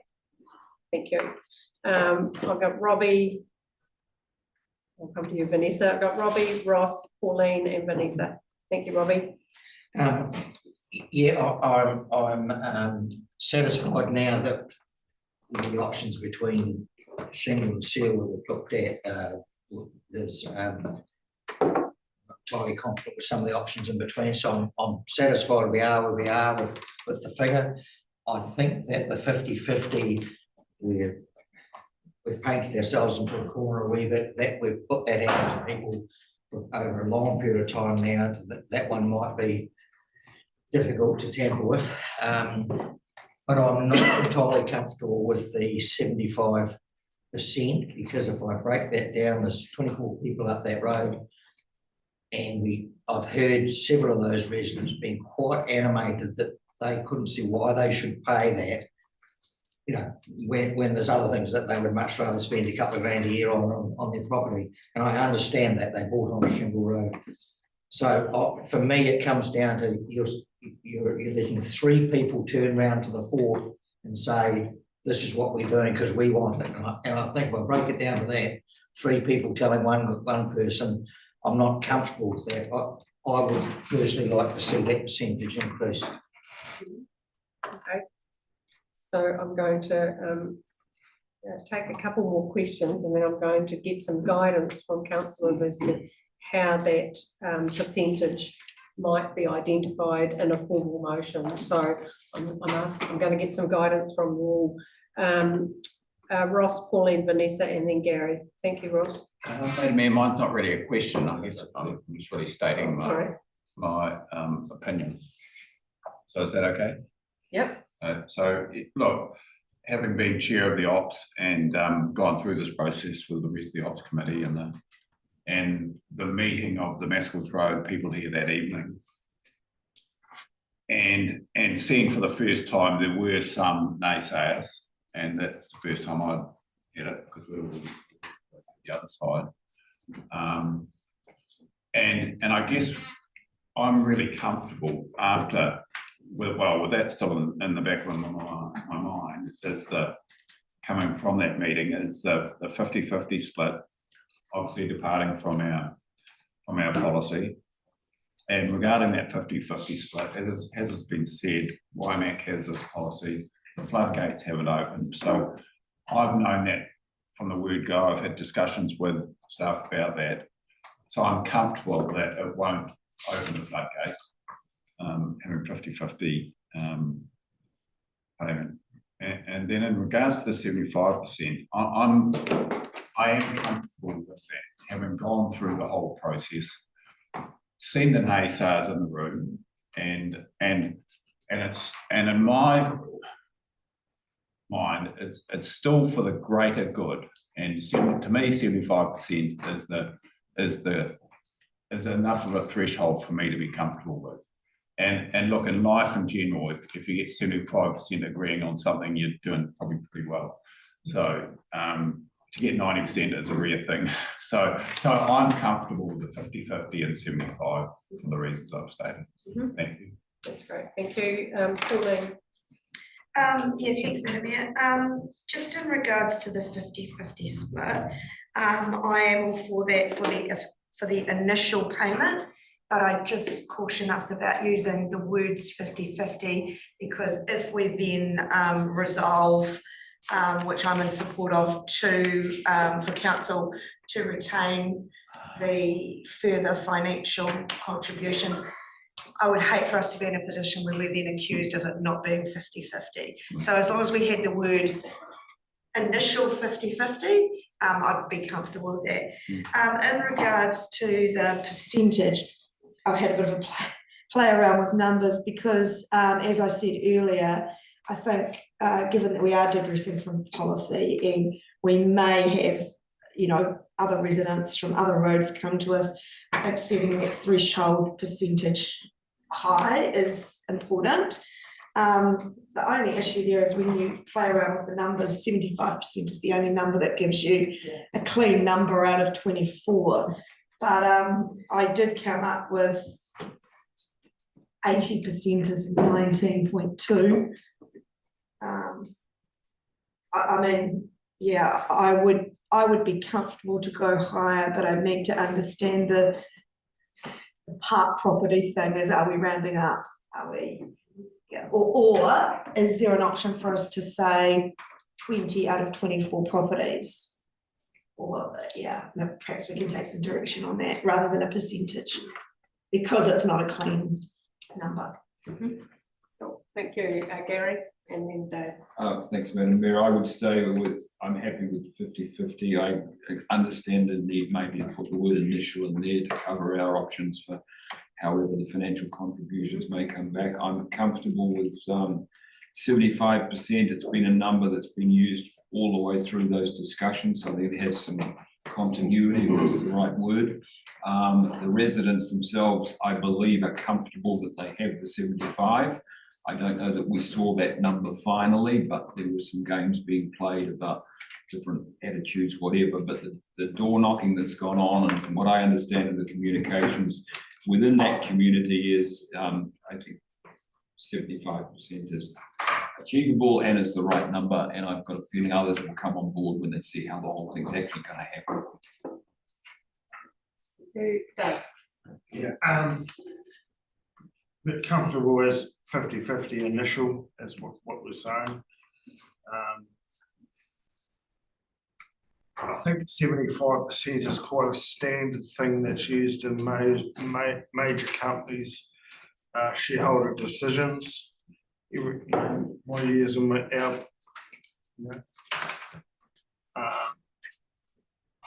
the dairy industry over my 30 years of company amalgamations or major discussions, and 75% is where it is.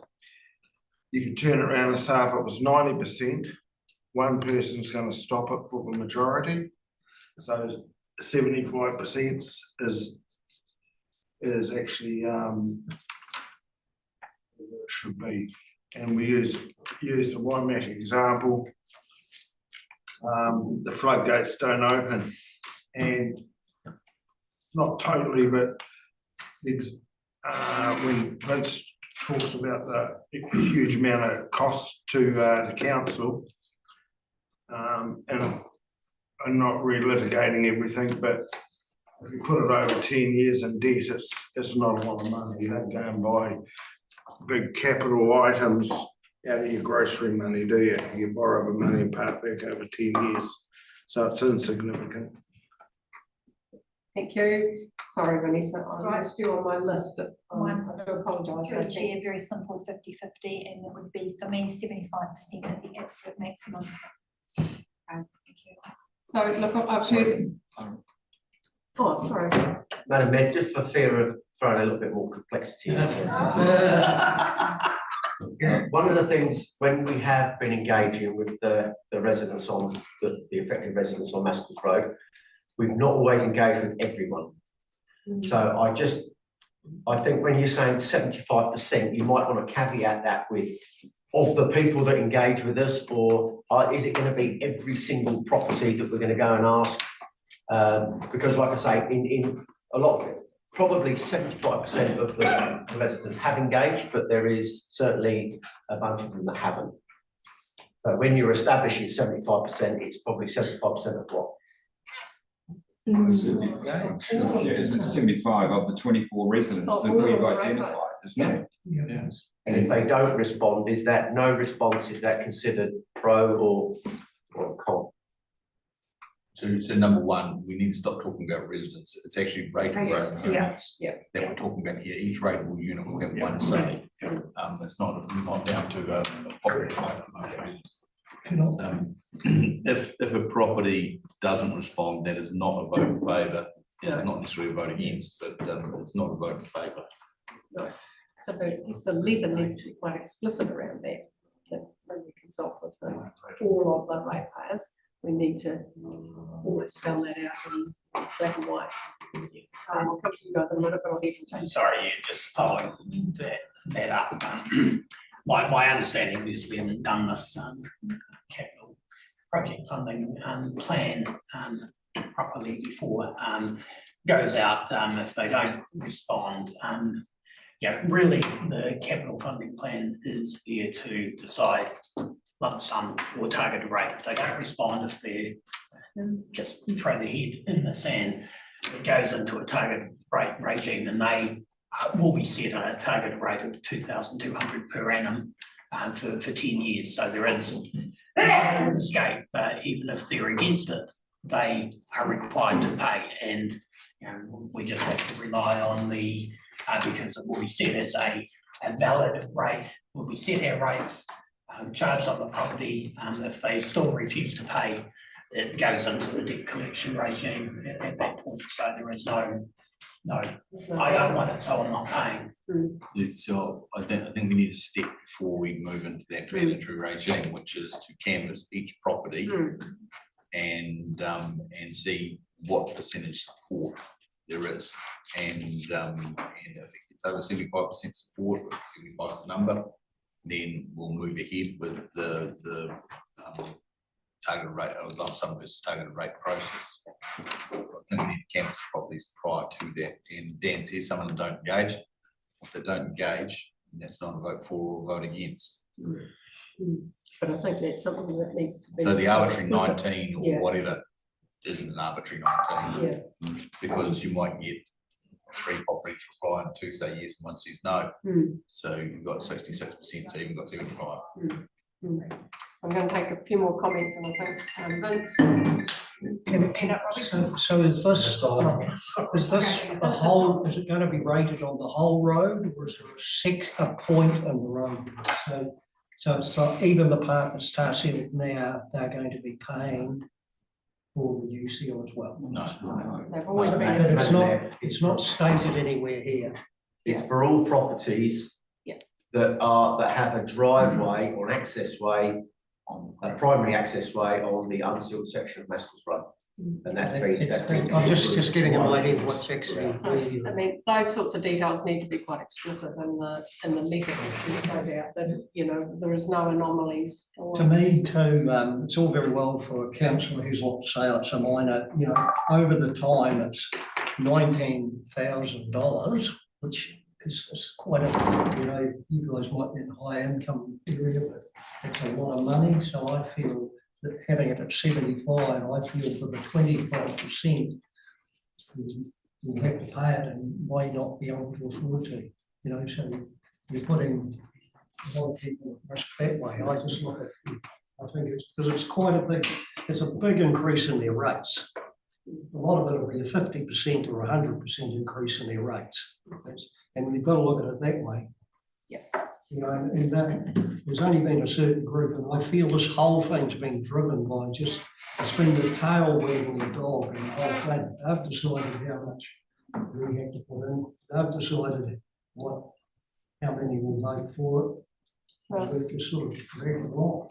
In all due respect, the Mescals ceiling of Mescals Road has been in front of us for a long time, and if it was an easy decision, we would have made it months ago.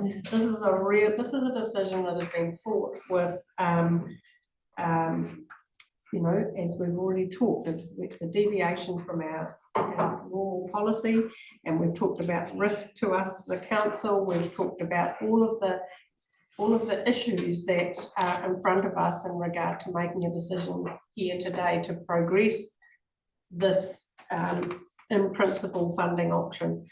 And as I said, if it was easy, it would have been done 12 months ago without all of this lengthy discussion. So, you know, I'm going to take a few more questions and then I think we need to move on. So I've got Robbie and Tom and Gary, and then I'm looking to progress.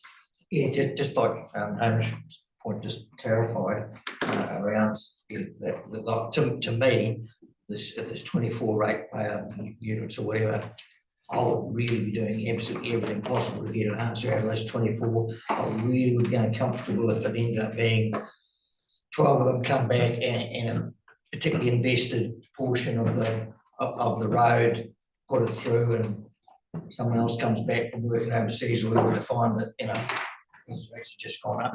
I would take it that one way or the other, hell or high water, I've got an answer out of all 24 units.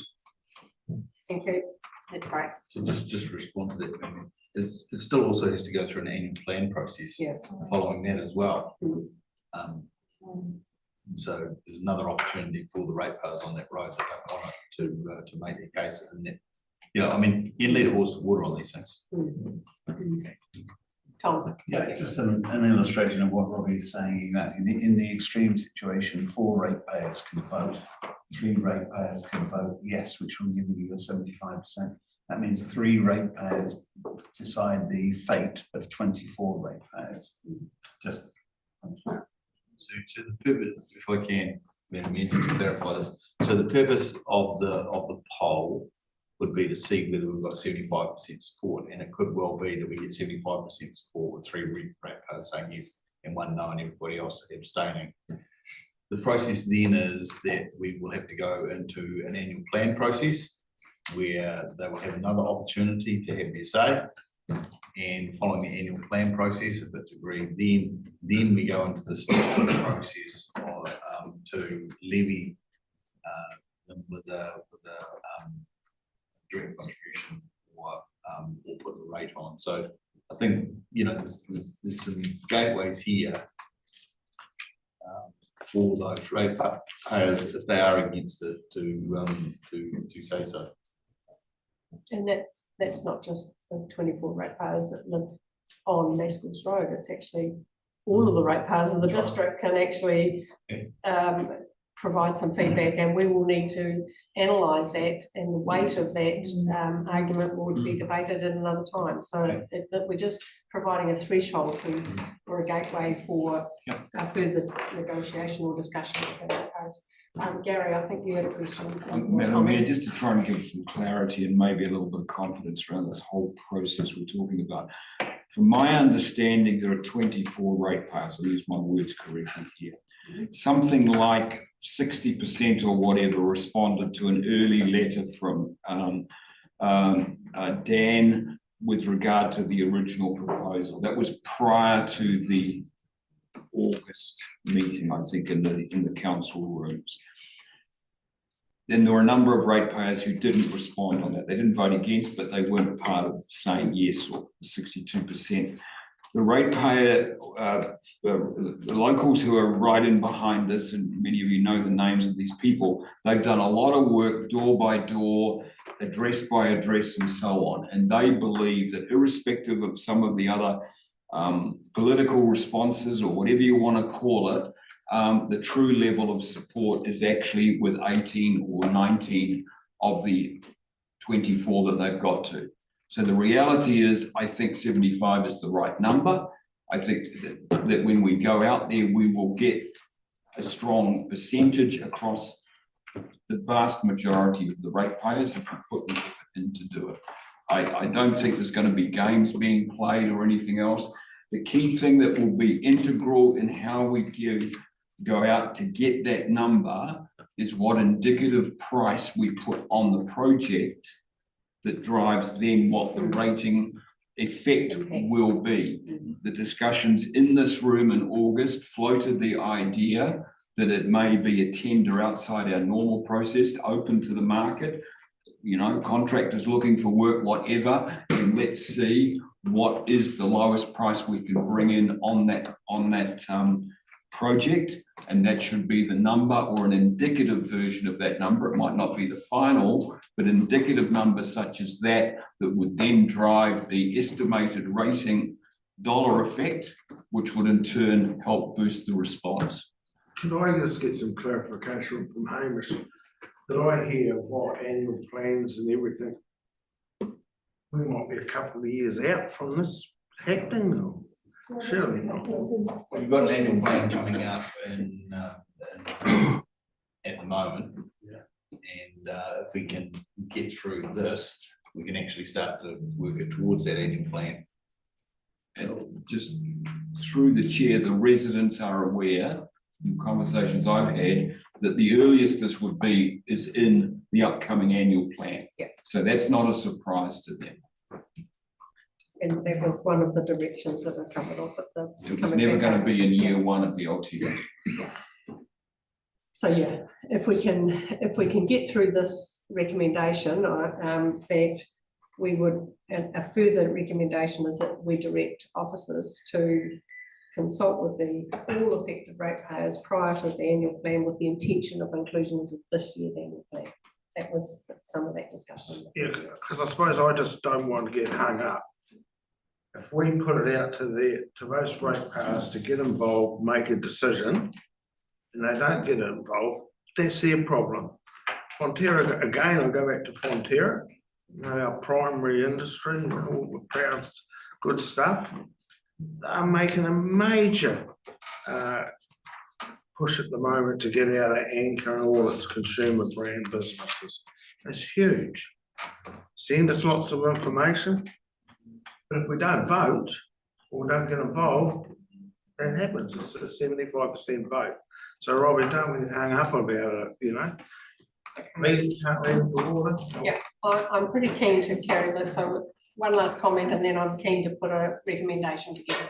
Through the chair, and look, apologies if we already touched on this. What do we do if we don't get the 75, but we get 10 residents who come back and say, look, bugger it, we'll pay you 35 grand each. It's a discussion that would have to come to the table with it. You know what I mean? Yeah. If we make it very clear that we want 75% and we don't reach that, are we leaving the door open for that kind of discussion? It's unlikely. Are we leaving that? I guess if we don't, if 75% is not lapsed, you know, and 5 ratepayers came to us with a, you know, significant contribution to enable that to happen, I guess that would be another. It would be another discussion. We can't conflate this with that. But can we allow for that discussion to be had if we don't reach the 75% threshold? Or wouldn't there would be a discussion with the ratepayers that would come to us, and we would still have to go through a plan, because it would be a lump sum contribution, wouldn't it? Would we not need to do that? Yep. Yeah.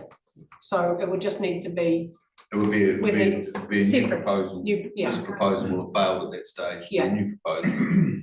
Okay, thank you. Doesn't cut across this one. Yeah. So it needs to be separated out completely. Yeah. Okay, right. I know you are. Look, I guess the caution that's in my mind is I was quite comfortable with 75%.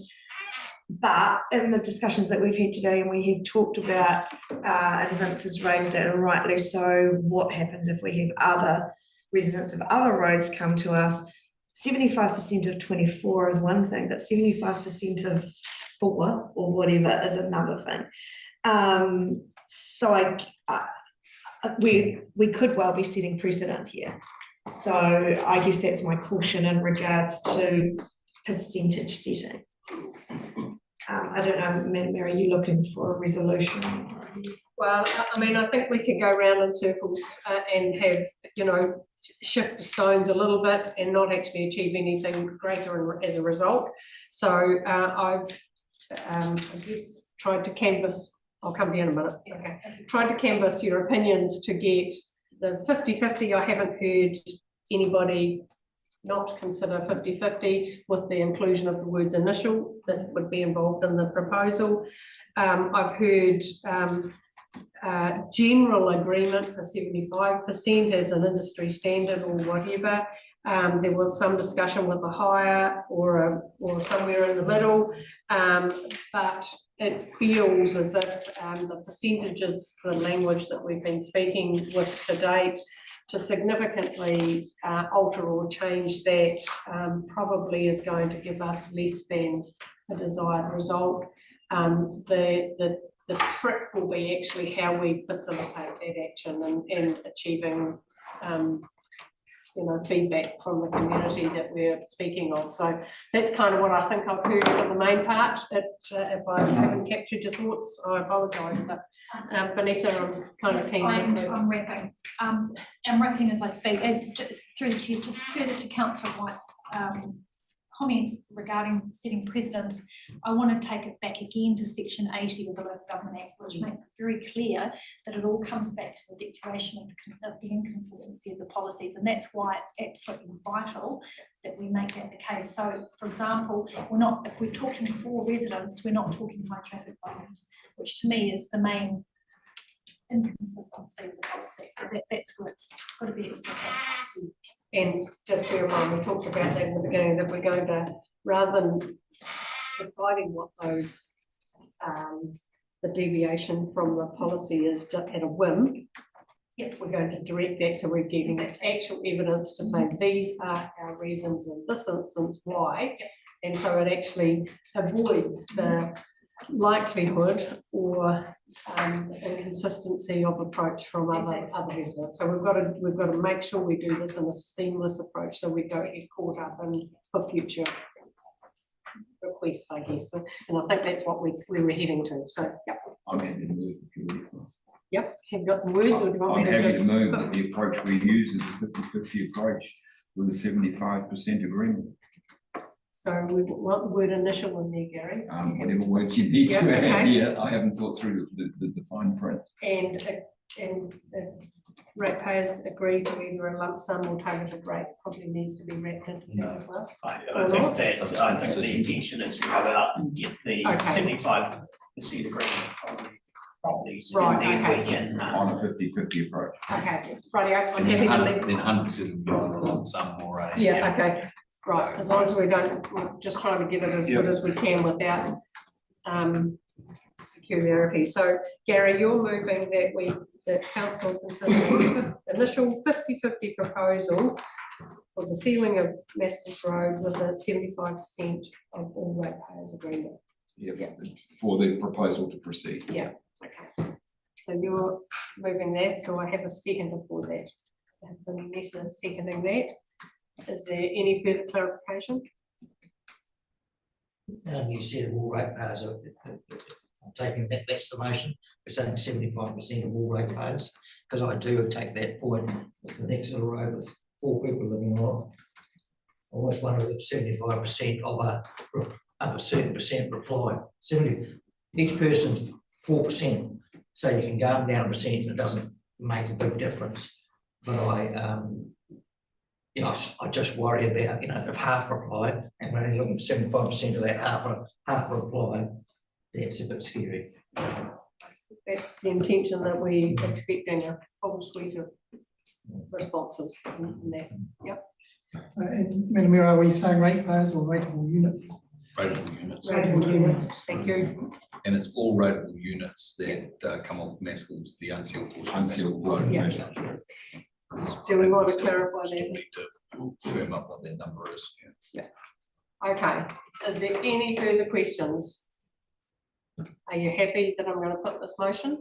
All in agreement, please say aye. Aye. What? I was just gonna Sorry, ask we read, that was all, but that's okay. Are you happy? Sorry, I rushed. Those against? Motion's carried. Thank you. The reasons are it's a huge rate increase for them. Right.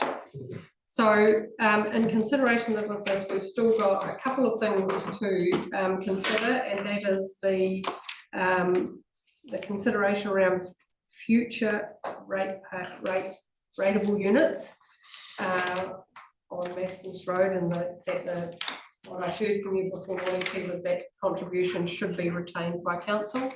I'm keen to take a motion on that, and then I want to look at asking Section 80 draft, and then to consult with the affected ratepayers with the intention of into this annual plan. So that's where I'm heading with the next three resolutions. So if there was a resolution in consideration for future ratepayers on Maskell's Road that the contribution be retained by council, I think that's the direction that I heard earlier. So if someone would like to give me some words around that. I'm definitely not happy with that. I'd rather see half it go back to the residents. And why did West Vincent's worry about the increase? Their rate increase if there's more developments, I believe half it should go back to the council and half it should go back to the existing rate. So I'm more comfortable with that than it all being retained in the council. Okay, so anybody else got other thoughts, so we can kind of get a resolution around this? So Pauline, and then yeah, look, absolutely, and I'm quite happy to move that future contributions are retained by council, and my reasoning for that is that in that initial stage where council is either reducing our levels of service in our roading program in order to fund this, or debt funding, it will have an impact. And also, I think it's important that we note that the benefits in regards to capital gains for those properties on Maskell's Road. So I'm 100% happy to move that any further contributions are retained by council. can I just hold that in here, Tom's comment, and then I'll come back and see where that sits. Thanks, Tom. Just a point of clarification, we are talking about if it's 700, it's 350, not 420, 280. We're not gambling on that 70,000 from future ratepayers. It is existing ratepayers, 350, they're 50% split. Unless you give some back. Yeah, no. Okay. So I think we're understanding the intent. We've got a resolution perhaps coming from Pauline, but we've got a different thought process here with Dave. So I'm happy to canvass that, or seek a second of the resolution on the table. Thanks, Robbie. I'm actually happy to second Paul's resolution, and one of the deciding things for that is we haven't even talked around, the council's going to put in the ratepayers' share of 350. We haven't yet talked about the interest on that yet, so I think it's fair that the whole lot come back to council as part of covering costs. Really. Yeah, thank you. I mean, I'm happy to receive a second of that, Gary, but I'll hear your comment and then I'll get a second of Gary. Okay. At the risk of disagreeing with my colleague on the other side there, I'm happy to go with that motion that the 100% of financial contributions revert back to council on the assumption that we actually go to the open market and put a price on this project which is lower than the indicated number. That will give the benefit of that stepping outside our normal policy. The ratepayers will get the benefit of that because their initial targeted rate will be lower than the numbers you're seeing in this proposal. That's been the format of our discussions on this project for now a long time. I just hope and assume that that's what we will continue to do. And on that basis, I'm then happy that if we are able to grow the region, grow the area, and financial contributions start flowing back, they come into council, and that's where I believe they belong, given the debt we've incurred. But on that basis, the residents get the benefit of the lower targeted rate because we've gone outside our normal procurement policy and done a special job on this project to get the lowest price. So on that basis, I will support the motion. Can I just clarify, that capital, if we get the 75% and then we do a full capital project funding plan, within that does have gates. You go through the initial estimated cost, but then a point in time where the final cost is determined, and then that dictates from there. So if it is much lower than 700,000, that would be reflected in that final determination. So yeah. Okay, I think that we've got some clarity of thought around that, and Dan? Madam Mayor, on the assumption that, I mean, our estimate is conservative and it's based off of a schedule of rates. So we're reasonably comfortable with that, but the market can be fickle. And if we were to get a price that was higher, then how do you want us to deal with that? I mean, we're all going to look at it, aren't we? Yeah. Sorry, say that again. I mean, both council and the ratepayers will want to have a look at it. If the price comes in at $1 million, yeah, that's right. then the whole project gets re-looked at. Yeah. Is the case is that if it, we're just saying the estimate, say it did come under the million, don't carry on, we go down again, we just do a 50-50. Well, I would expect, I mean, I would have thought, I mean, these are indicative numbers. If the There's a process in the local tenders, government that yeah. can confirm whether the ratepayers are still happy to proceed. So we say this is the indicative price, but when you get the actual price, you say, are you happy to proceed at that price? And there's a whole process in the act that you have to go through. So okay. So happy with that discussion. We've got a movement and we've got a seconder for the motion. Do you want that read out so you understand, everybody? Thank you, Graham. At the future, Maskell's Road ratepayers' contribution is to be retained by the council. Okay, that's clear and explicit. There's no further discussion. I'm going to move that. All in agreement to that, please say aye. Aye. Those against? That's carried. Thank you. I'm not. You're against, so you'd like your name mentioned against that. Thank you. So the final two considerations we have, council, is that we've had a lengthy discussion about the reasons why we're deviating from policy. And if I may ask that we ask officers to draft a section 80 under the Local Government Act, which will provide details on the rationale for the departure from policy, and that will come back to council. Okay, so I think that seems reasonably clear and it follows the discussion that we've had today. So I'm happy to move that. Does someone like to second that motion? Thank you, Vanessa.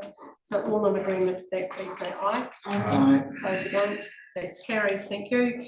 And then finally, this is looking at the next steps really, that we ask and direct our officers to consult with the affected ratepayers prior to the annual plan, with the intention that it would be included in this year's annual plan. So probably tidy up that wording a little bit actually, Graham, but does that follow the intention of the discussion that you've had today, councillors? I'm happy to move that. Do I have a seconder? Thank you, Tom. Is there any other discussion around that? All in agreement to that, please say aye. Aye. Those against? That's carried.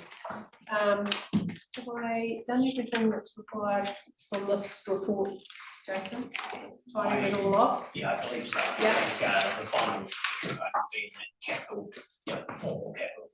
Yeah. Funding plan is sort of incorporated in the trust. Bullet points. Okay, look, thanks councillors, and as we've had this discussion, it's a lengthy discussion, it's been a lengthy process. And if it was simple, or if it was easy, we would have done it a long time ago. And so thank you for all considering the impact of the ratepayers that you represent, but actually the people that have brought this discussion to our attention as well. So thanks, Jason, there's a lot of information there, so I do appreciate that.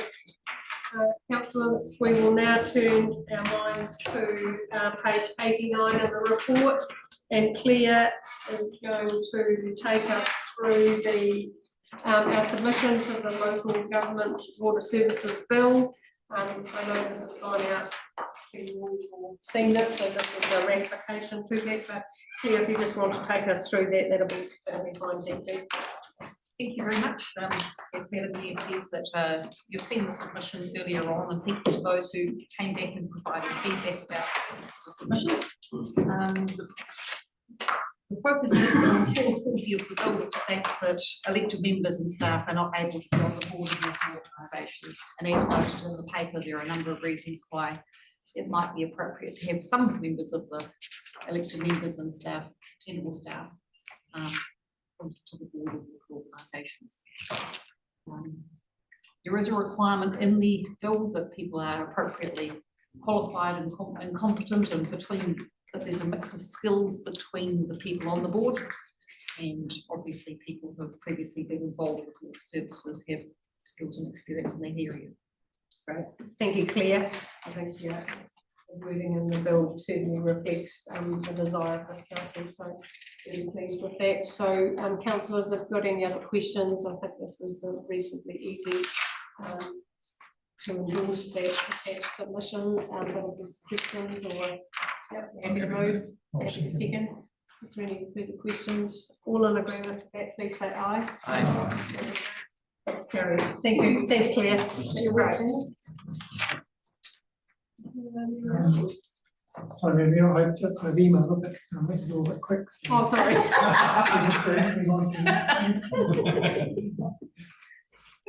Okay, so we could do page 98, which no, we won't. Ways to go. Come, Naomi. How are you today? I'm great, thank you. Good, thank you. We've got in front of us the 2025 local body elections, the order of names and voting papers, so it seems to have come around pretty quickly. But if you want to take us through this report and we can have a look at the recommendation that you offered us on page 894. Okay, so just to summarise, we have for the last long time, we've been doing the random order. So this is completely random for the alphabetical papers of the candidates. So it means that the likes of Robbie doesn't always have to go first, leaving me, yes, always at the other end. So there's a psychological principle of primacy and recency, which is that when people start reading these, they go, oh yes, actually I'm not even reading any further, that'll do. And so there can be an advantage given to those at the start of the list. So what we've done is done it completely random, and it doesn't cost us anything extra. It just means when the papers are produced, it can be completely random, and it seems to be fine. Now there are some disadvantages with that. The main disadvantage that I have seen is when I have a lovely old couple will walk in and go, he's mucked up his papers because I told him to vote for the number 2 person the same as that I did. And then suddenly realise that the number 2 person on their forms are different to the number 2 persons on that one. That seems to be, yeah. And it's like, if you have to think about that much, it may not be such a disadvantage. So, but that seems to be the main muddle up that comes with it. It's also when we do our candidate brochures, so when we send out the voting forms and it's got the wee sheet which has got all of your profile statements in it, that comes out alphabetical. So we don't randomise that, that is alphabetical because it's just the easiest way for people to actually find who they're looking for, especially if there's a lot of people. So it doesn't match up completely the candidate profile to the list that they'll actually have on the voting form. So that's the main disadvantages. We could stick with just going in alphabetical order, and that will be the default process. So if we don't make a decision to pick something different, the default position is that it will actually just stay alphabetical. There is a third option, and that is for pseudo-random. And pseudo-random is where we do a draw right at the beginning and come up with a random order. And then that random order goes on every single page, so that when I get the person coming in, they won't be coming in saying, I've took the different one to my husband because, you know, it's the same. So that's the advantage to that. Now with pseudo-random, you have to have a public ballot of this. So you actually have to hold a ballot and people are able to come in and actually scrutinise and watch as the draw is made. So yeah, so there's a whole process that goes with that, slightly different. The other thing is if you do decide to, as I recommend, stick with the random ordering, we can actually decide today that we don't have to keep coming back and reviewing this. We could actually say that until further date, until any other time, let's just stick with this and go with this as the best process to go forward. It doesn't mean that will never be another opportunity, because I was thinking like, well, what about future councils? Would they even know that they would have another option?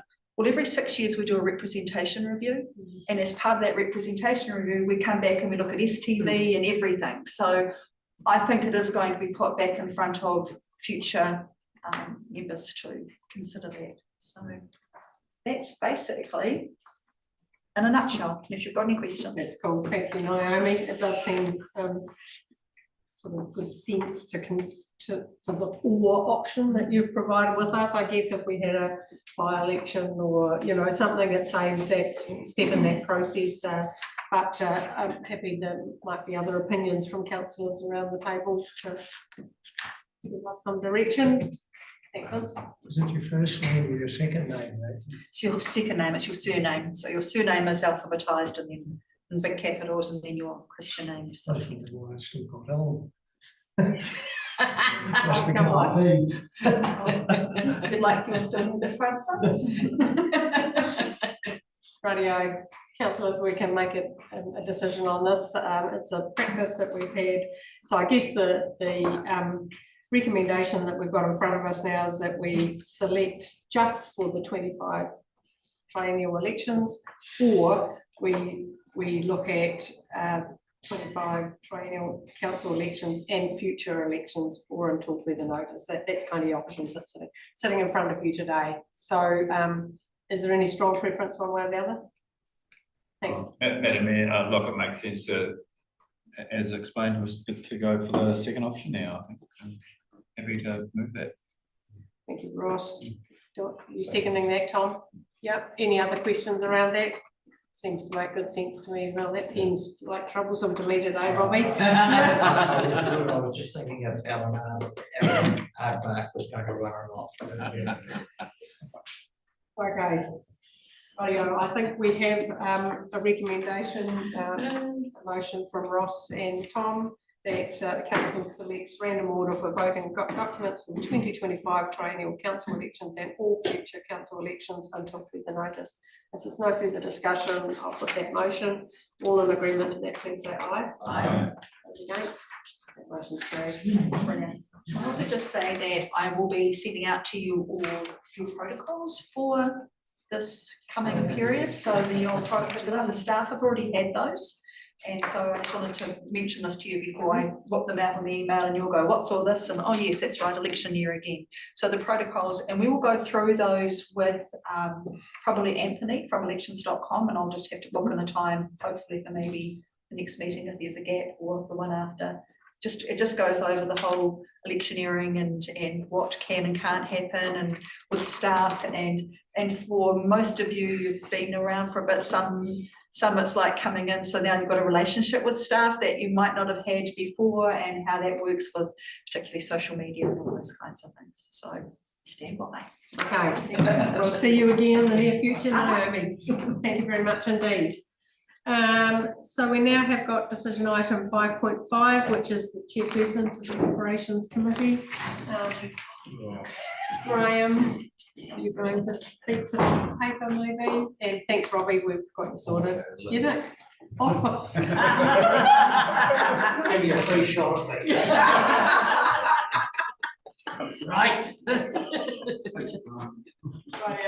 Thank you. Thank you, Mayor. So this is just witness from a process point of view, in consultation with yourself, of course. So it's just Councillor Barnes has indicated a standard election, and in discussions with you, there's felt that there's an advantage to the council appointing someone else as chair of the operations committee for the rest of the triennium. Just point out, as in the report, appointment of chairs of committees as a mayoral power, but you generally have chosen not to use it and ask council to make the decision, but just need to point out that you're declining to do that. And you have, of course, put forward a recommendation for the current deputy to be nominated for that position. If Councillor Brereton is appointed, there will then be a vacancy in the deputy role, so you can just consider whether you want to appoint someone as deputy or leave that vacant. And of course, if there's multiple nominations, we do have to use the prescribed method in the Government Act for dealing with multiple member elections. Perhaps I'll explain that if we get to that point. That's probably all I need to say, I think. Thank you. Yeah, look, that's, I think it's been well set out in the report, and you know, it's, I think it's noble and well respected that Ross has brought this to our attention, and the consideration around, you know, well, none of us are certain in our roles beyond the elections, but you know, to provide some sort of opportunity for you know, growth, I guess, and that opportunity to chair. So I thank Ross for that, but I have spoken with Robbie in that regard, and as deputy, and it makes sense that he sits in that position for the meantime. I did ask Graham to pop the fourth consideration in that recommendation, and I wonder, because the triennium, you know, we're only a few short months out, that perhaps we wouldn't need to have a deputy for that period of time, that we have enough skills around that operations committee that we can appoint if in this instance that Robbie was unable to be present at a meeting, we could appoint for chairmanship on that day. So I think that would be my recommendation to you as council. So I haven't got anything further to say, but happy to take questions or look at the recommendation.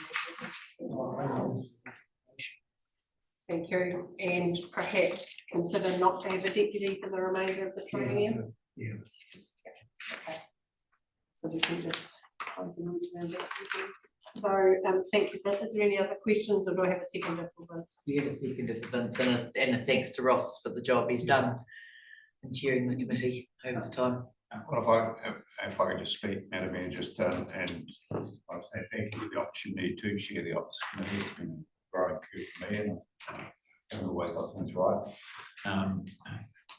And it's been a privilege, and I thank the rest of the committee for their support and the staff as well. It's been a true privilege to be in that role. So thank you. Awesome. Thank you, Ross. Oh, yeah. So, do we have any further nominations? Oh. I'll take that. I'll accept that. Thank you. And so we have a mover and a seconder for the bullet point number that we're not exercising the power of the Act. And that recommendation, and agreed with Councillor Robbie Brereton as chairperson, and to not appoint a deputy chairperson for the remainder of the triennium. That's what we're doing. So no further questions. All in agreement with that, please say aye. Aye. Against? It's carried. Do you wanna go get We're gonna go Robbie? and find Robbie. I'll tell Fiona. It's a long time. No, I've been there, done that, don't want to go there again. Yeah. But, It would be worth a look at his face. Sorry. right. Yeah, I was gonna wait till Robbie comes in so I can congratulate him as well, so we'll just hang fire a minute. Crying in the corner, isn't it?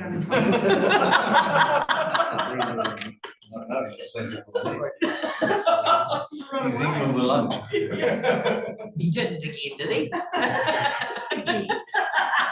Just thought I'd slip that in there. Robbie, I'll let you sit down, you know, but actually we just want to congratulate you for being appointed as the new chair of the operations committee. I know that Ross has done an extremely good job and has really led the operations committee well, but I have every confidence that you will continue to have really strong leadership in that regard, so congratulations. But Ross, I just want to thank you. I mean, I think you've really, you know, what you've done for the operations committee, the way you've led that committee, the way you've you know, developed that teamwork approach has been quite exceptional. So thank you, and you know, we'll well, you know, you're still here for another few months, so you know, don't drop the ball now. Yeah, that's great. Thanks very much, team. That's fantastic. Jason will do the Canterbury Museum draft annual plan. It's on page 101 of their report, so if you can just take us through that, that'd be great. And here it's exactly what it says on the tin.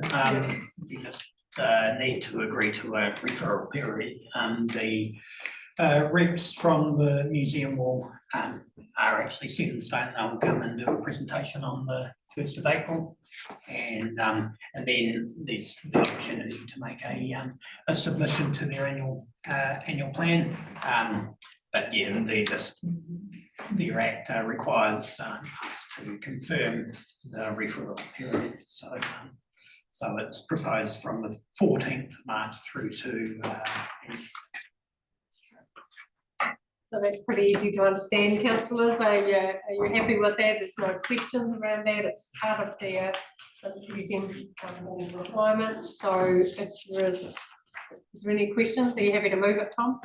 Thank you. You're happy to move the recommendation as per your page 101. Do I have a second for Tom? Fiona? Happy to second it, and then just note that if we're doing this, we've got to adjust the plans, don't we? It's just what I mean.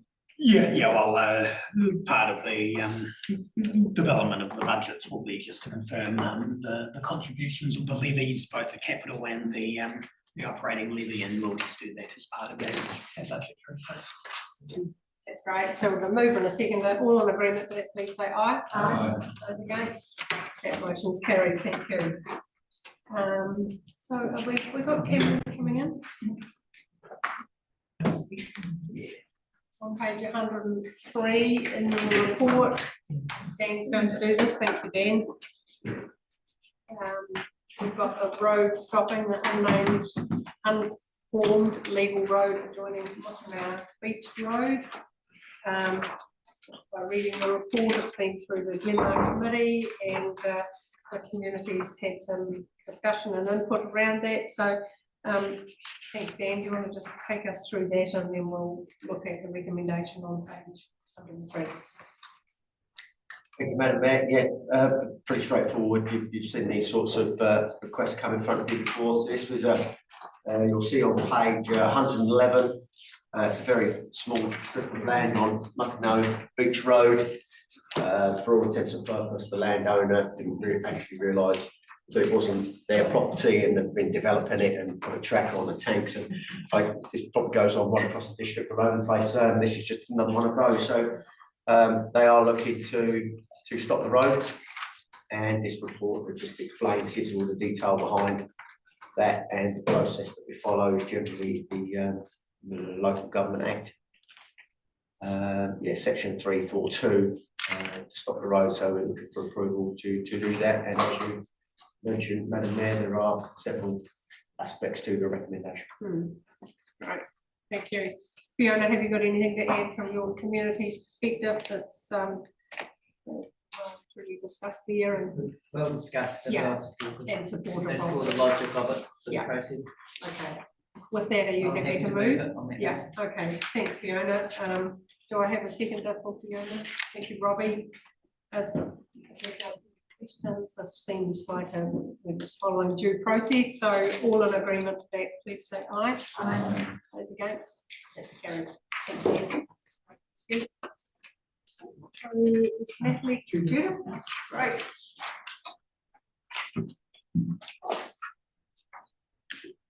This one's pretty straightforward as well. This is just a request that council supports an application to RATA for the Welcoming Communities Program, and this is for activities and events. The funding application total is $4,200. Thank you, that's great. I think, I know Natalie's doing some amazing work in the welcoming community space, you know, and there's some really intentional work that's making a difference to our communities. So, you know, this seems like a really good opportunity to continue and advance that relationship under for newcomers and into our community. So, do I have a move it? Thank you, Gary. Pauline, second. All in agreement, that please say aye. Aye. That's carried. Thanks, Judith, that's fantastic. Dan,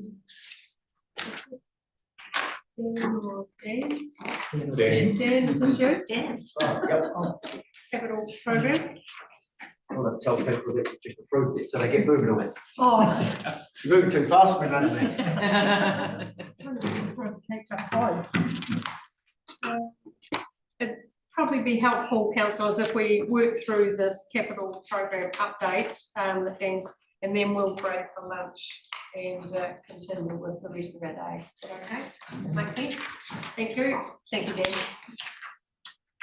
Madam Mayor, so this, as is customary, we'll give you an update. So the operation of the capital programme, the operations committee get a routine update on a monthly basis. But this is really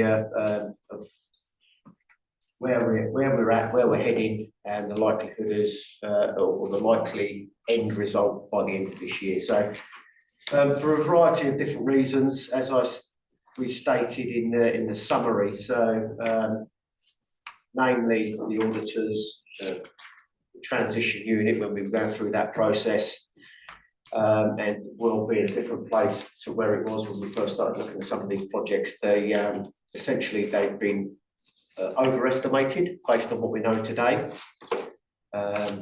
As I said earlier, the market is a fickle place at the moment, and we're receiving lots of tenders that are coming in lighter than where we'd anticipated them to be anyway. So we had 210 projects on the list with a sum of $32 billion. And what we're now suggesting is that we can bring that value, or we can deliver that program for $25–26 million. So it's a good news story in terms of our debt. Further to that is that we have been, obviously, as you'd expect, running a scrutinous eye over the capital program. And some of those things, particularly around the building and property space, which is a large component of the numbers that we're suggesting that we don't do, is when we went out 3 years ago, 4 years ago, when we first started on this journey to go around and assess all of the buildings, we were going around and we were looking at things like heat pumps. They're a really good example this time around, and looking at trying to make a guess or an estimate on when that they would fail, and we'd have money set aside ready for them. So Rick's been around, he's had a look, and he's saying that some of these are good. They've got a longer life in them, so we're proposing that we don't spend the money now. So that's one of the reasons why we're suggesting quite a few of those property items don't get done. But nonetheless, this is currently where we are. I think we're looking at a carryover of about $3 to $4 million, and that's just because of the lead times on getting materials to turn up. But I will add that as a result of the massive program that we delivered last year, as you know, the biggest one we've ever had. Ordinarily, the team would be looking at the year previous to start all the scoping work for this year. They just didn't have that, so they are slightly behind the eight ball a little bit coming into this year, and they're trying to work out how they can get ahead again for next year. But nonetheless, all of those things together have ended up with a smaller capital program than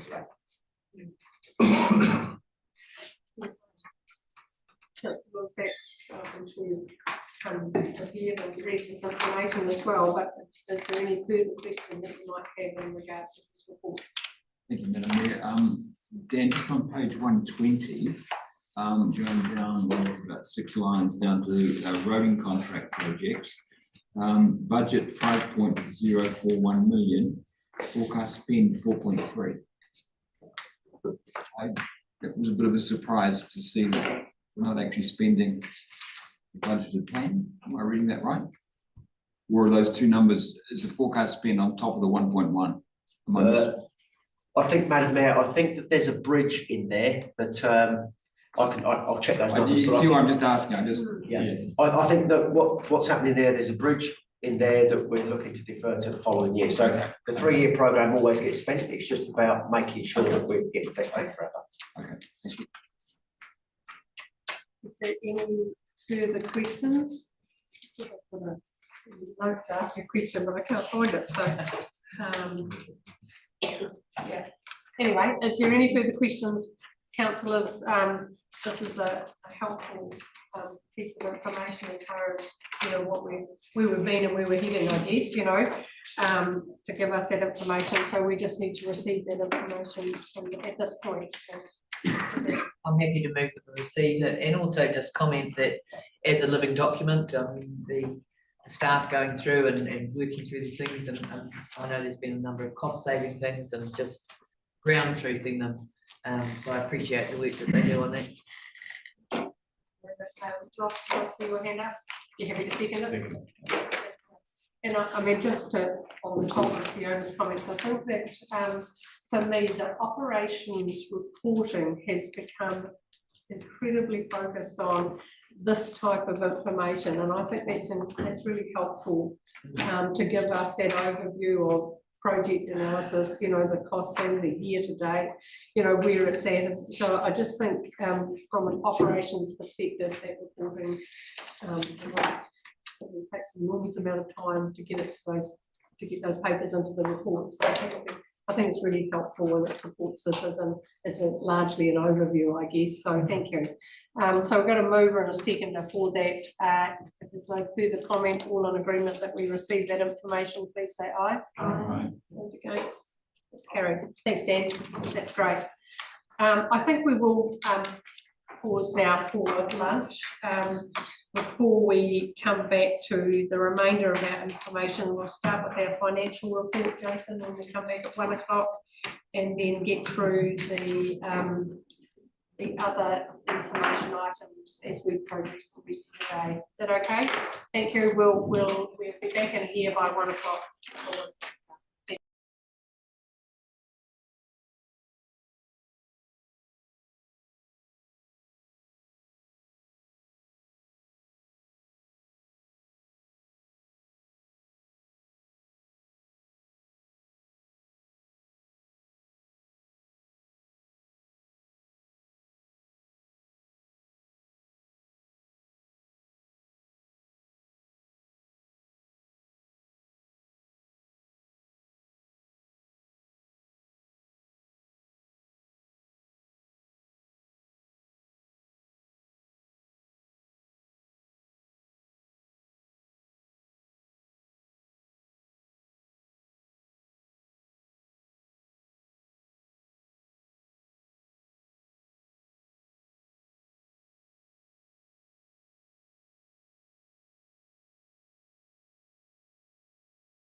you.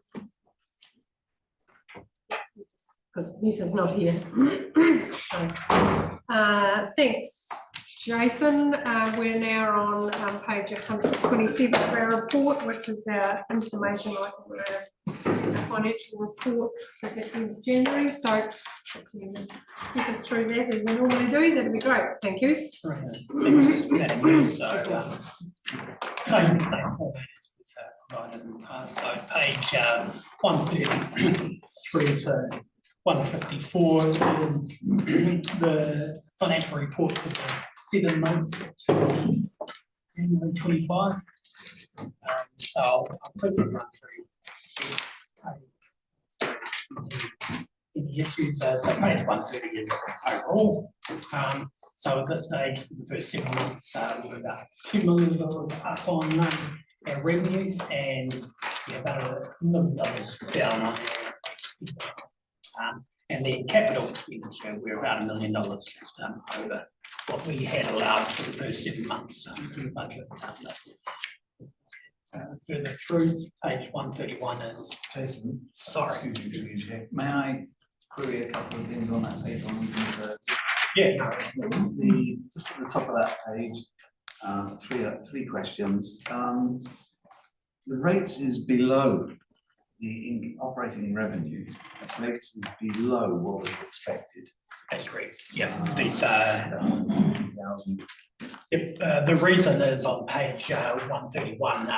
It's just the timing of receiving rates from Waimakariri District Council on behalf of the Ashley ratepayers. So I really do need just to change the budget to reflect that for a group of our ratepayers, and for water, we only receive it every 3 months rather than a 12th a month. Okay.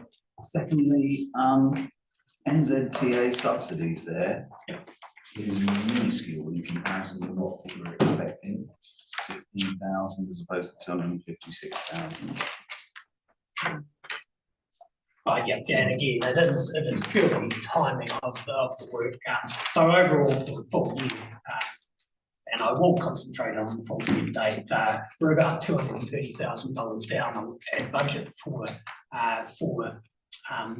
NZTA subsidies, but that is largely reflected on the fact that we haven't spent as much, and even Dan Blair's report previously, we had a smaller, lower level of expenditure for the full year. Okay. And last one, other income of just short of $1 million. That seems a large amount of money for other income. Yep, there'll be issues throughout the document that will highlight the key movements there. And again, for the full year, it's largely additional grant money that we've received that we hadn't budgeted for. Principally, there is funding for the Soldiers Block development that we hadn't allowed for in the budget, because I think that was all going to be received in the previous financial year. Thanks, Tom. Thanks, Joseph. Yep, so page 131 is water, and just that first line. It's the reason why we're under budget for rates as a whole. There's about 140,000 less there, and it is purely because of the timing of the receipt of grant money from Waimakariri District Council, who charge the Ashley water rates that are on their side of the boundary on our behalf. And we'll just, as we do with each hand, they collect it, and then every quarter they pay it across to us. Yeah, Jason, I think I was asked you before about the electricity costs and whether how much of that was lines charges, sort of charges, fixed charges, and UKIT. That's correct, yeah. So electricity costs are over budget. There's a portion of that that will be seasonal, that we do pump a lot more water during summer, but we do have new kit that, and some of that is quite energy hungry, which just didn't have enough knowledge to be able to accurately budget for that when we set the budget, 18 months ago. So as we move through, that will be with the budgets moving forward. It's one of the items that I've got on my list to make sure that we do another reassessment of the electricity charges. Thank you. And yeah, line charges, is, Fiona mentioned, have increased, so, and they're components that we have no control over.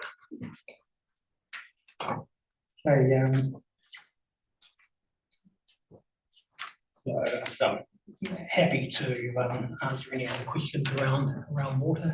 Just highlight page 130, transition funding towards local water Dublin Wells. So we've received more money in this financial year than we had budgeted for, but we budgeted nothing. But we have got some expenditure that's been incurred against that additional funding. Page 163 is storage. Key variance here, we're, and it's common right across the board, we're receiving less development contributions than we had budgeted for. It's very cyclical. Certainly last financial year we were significantly over budget for DCs, not so much so far this year, but there are developments on the go that will result in DCs to be paid, whether they're going to be received before the end of the financial year or into the next financial year. And the other key variance here is just an operational expenditure, sludge management. We did have significant amount of budget for that and largely underspent to date. And stormwater, page 150. Jason, Sorry, the development contribution thing, we set a figure for what we small infrastructure or whatever for development, whether it be Hammer or Hamley or wherever. If we've got to measure, because presumably we can only collect up to that figure and then that's it, whether we're over or under, we can't collect until the job's finished and we're all square, is it? So do we have a wash up of that sort of thing at some stage? Yeah, normally the next long-term plan, we certainly do a recalculation of all the development contributions, but there'll be contributions that we've got in our budget that are set to stop or terminate once we reach a certain number of units.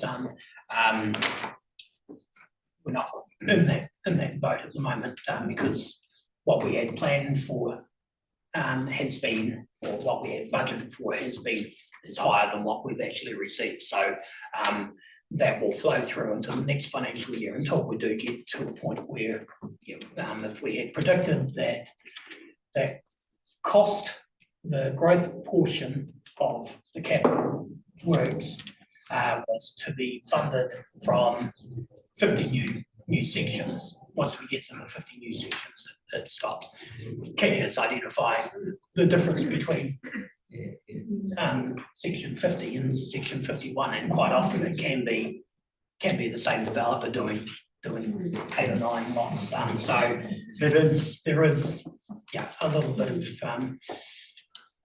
refinement required to ensure we do have that cut off at the right time. But like I said, generally it does happen at the long-term plan stage where last long-term plan there was about 3 or 4 different development contributions that we stopped collecting, particularly medical centres and stormwater in particular. So we stopped collecting those from that point. Thanks, Robert. Thanks, Jason. So stormwater,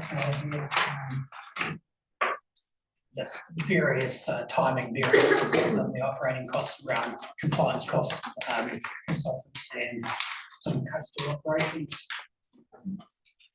Page 135 and footpaths and then dropping down to 136. And as mentioned before, the cost structure for both capital expenditure and operating expenditure is about 600,000 lower than what we had budgeted for the first 7 months, and as a result, the amount of subsidies received is lower because we can only receive subsidies on what we've actually spent. Page 137. Essentially, and here is overall the general maintenance costs. And a lot of the capital costs are there, apart from the district-wide renewals, which will occur later in the financial year.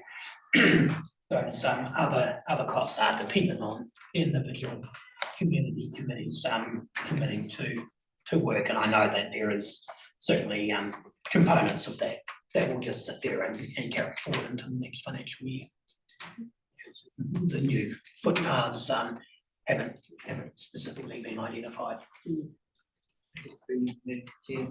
So some projects are going to take a number of years in order to build up the funds or get some debt funding to do the same.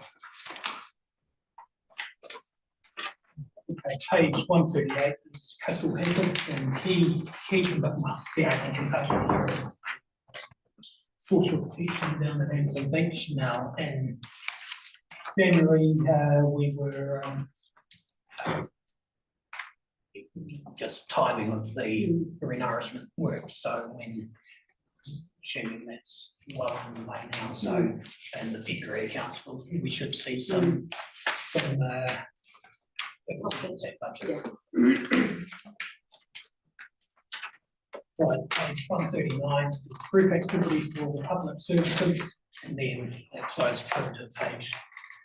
The first individual activities, community services on page 140, and you can see there that our overall income is up by about 350,000, and that is just a range of funding that is either been carried forward from the previous financial year or new grant money that we've received in this financial year that none of that has been specifically budgeted for.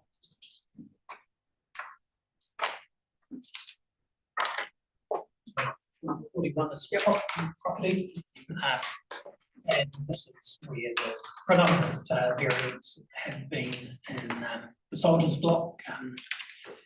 Received $1.3 million of funding from the Better Off funding from the former True Waters reforms. And there was another 300,000 we've received from Rana Foundation towards the Soldiers Block development. And then the key capital expenditure is obviously the Soldiers Block, where we've the budget the forecast was 2.6 million. I think it's going to be slightly ahead of that, and we spent the bulk of that to date, with the anticipation that opening will occur on Anzac Day. Just on the Dawson Rock and reserves, is that district or is that local reserves? It's a district reserve. So we're significantly down on reserves.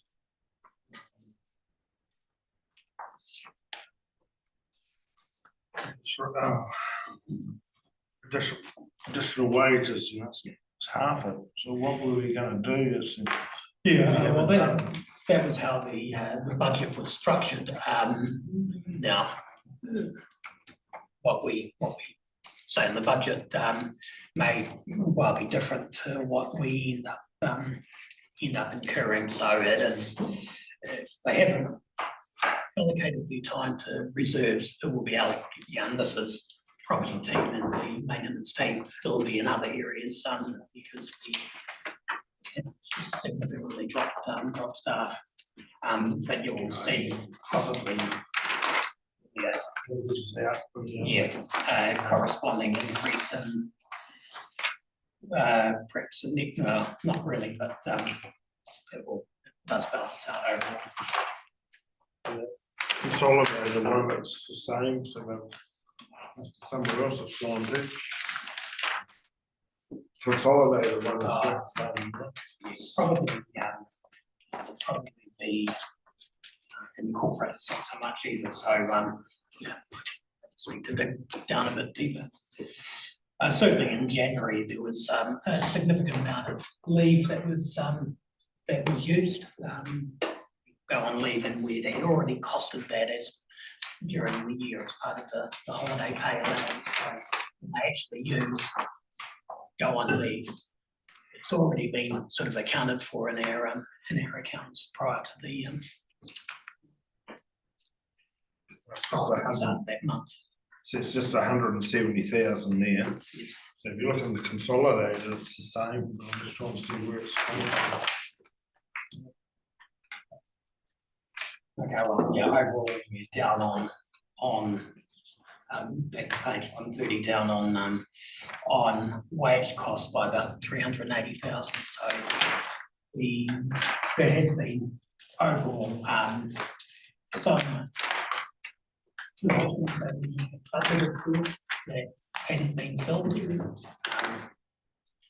Particularly in my team, we haven't fulfilled the additional resource.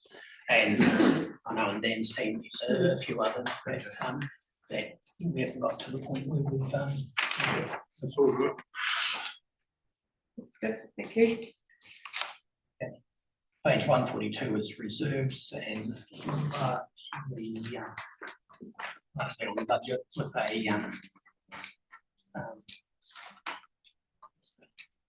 variance in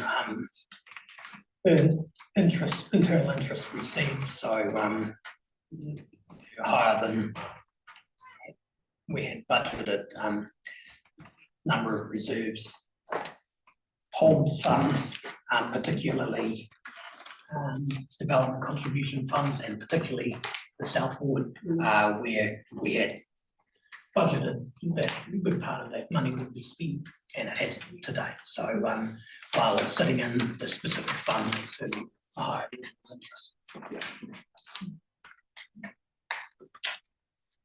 Page 143, under civil defence, it's just a couple of specific line items that haven't been spent to date. So we've at this stage considered their timing variances. I know that it's in the year if they end up being permanent variances. Page 144 is the library, and apart from development contribution,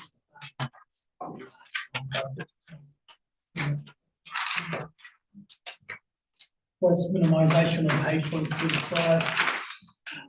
Transfer station charges over $250,000 higher than what we had budgeted for, and bag sales higher than what we budgeted for.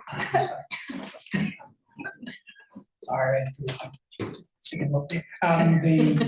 And development contributions again, because we're receiving contributions towards the expansion of the Amberley site, and they're like all the DCs at the moment, just down on budget. Yes. I highlighted that the transfer station charges, it looks as though we're doing exceptionally well in encouraging people to bring their rubbish to the transfer stations because we're so much over budget. Really positive. The shock horror occasionally of people dumping it by the roadside, but this would tell us that a lot of people, more than normal, are actually using our services, which is a positive. That could be half the funding for Tarsing and Grays Road. Just looking at it. But their contribution as they go in to put some money into it. I'm being serious now. Through road for people coming to a transfer Okay. station. Can we carry on? Can we carry on? Jonathan? Get back on task. Thank you. Carry on. Page 146 is a group activity for regulatory services, and then that's broken down to 147, resource management and planning, and just the key variances there, and the time allocated to resource management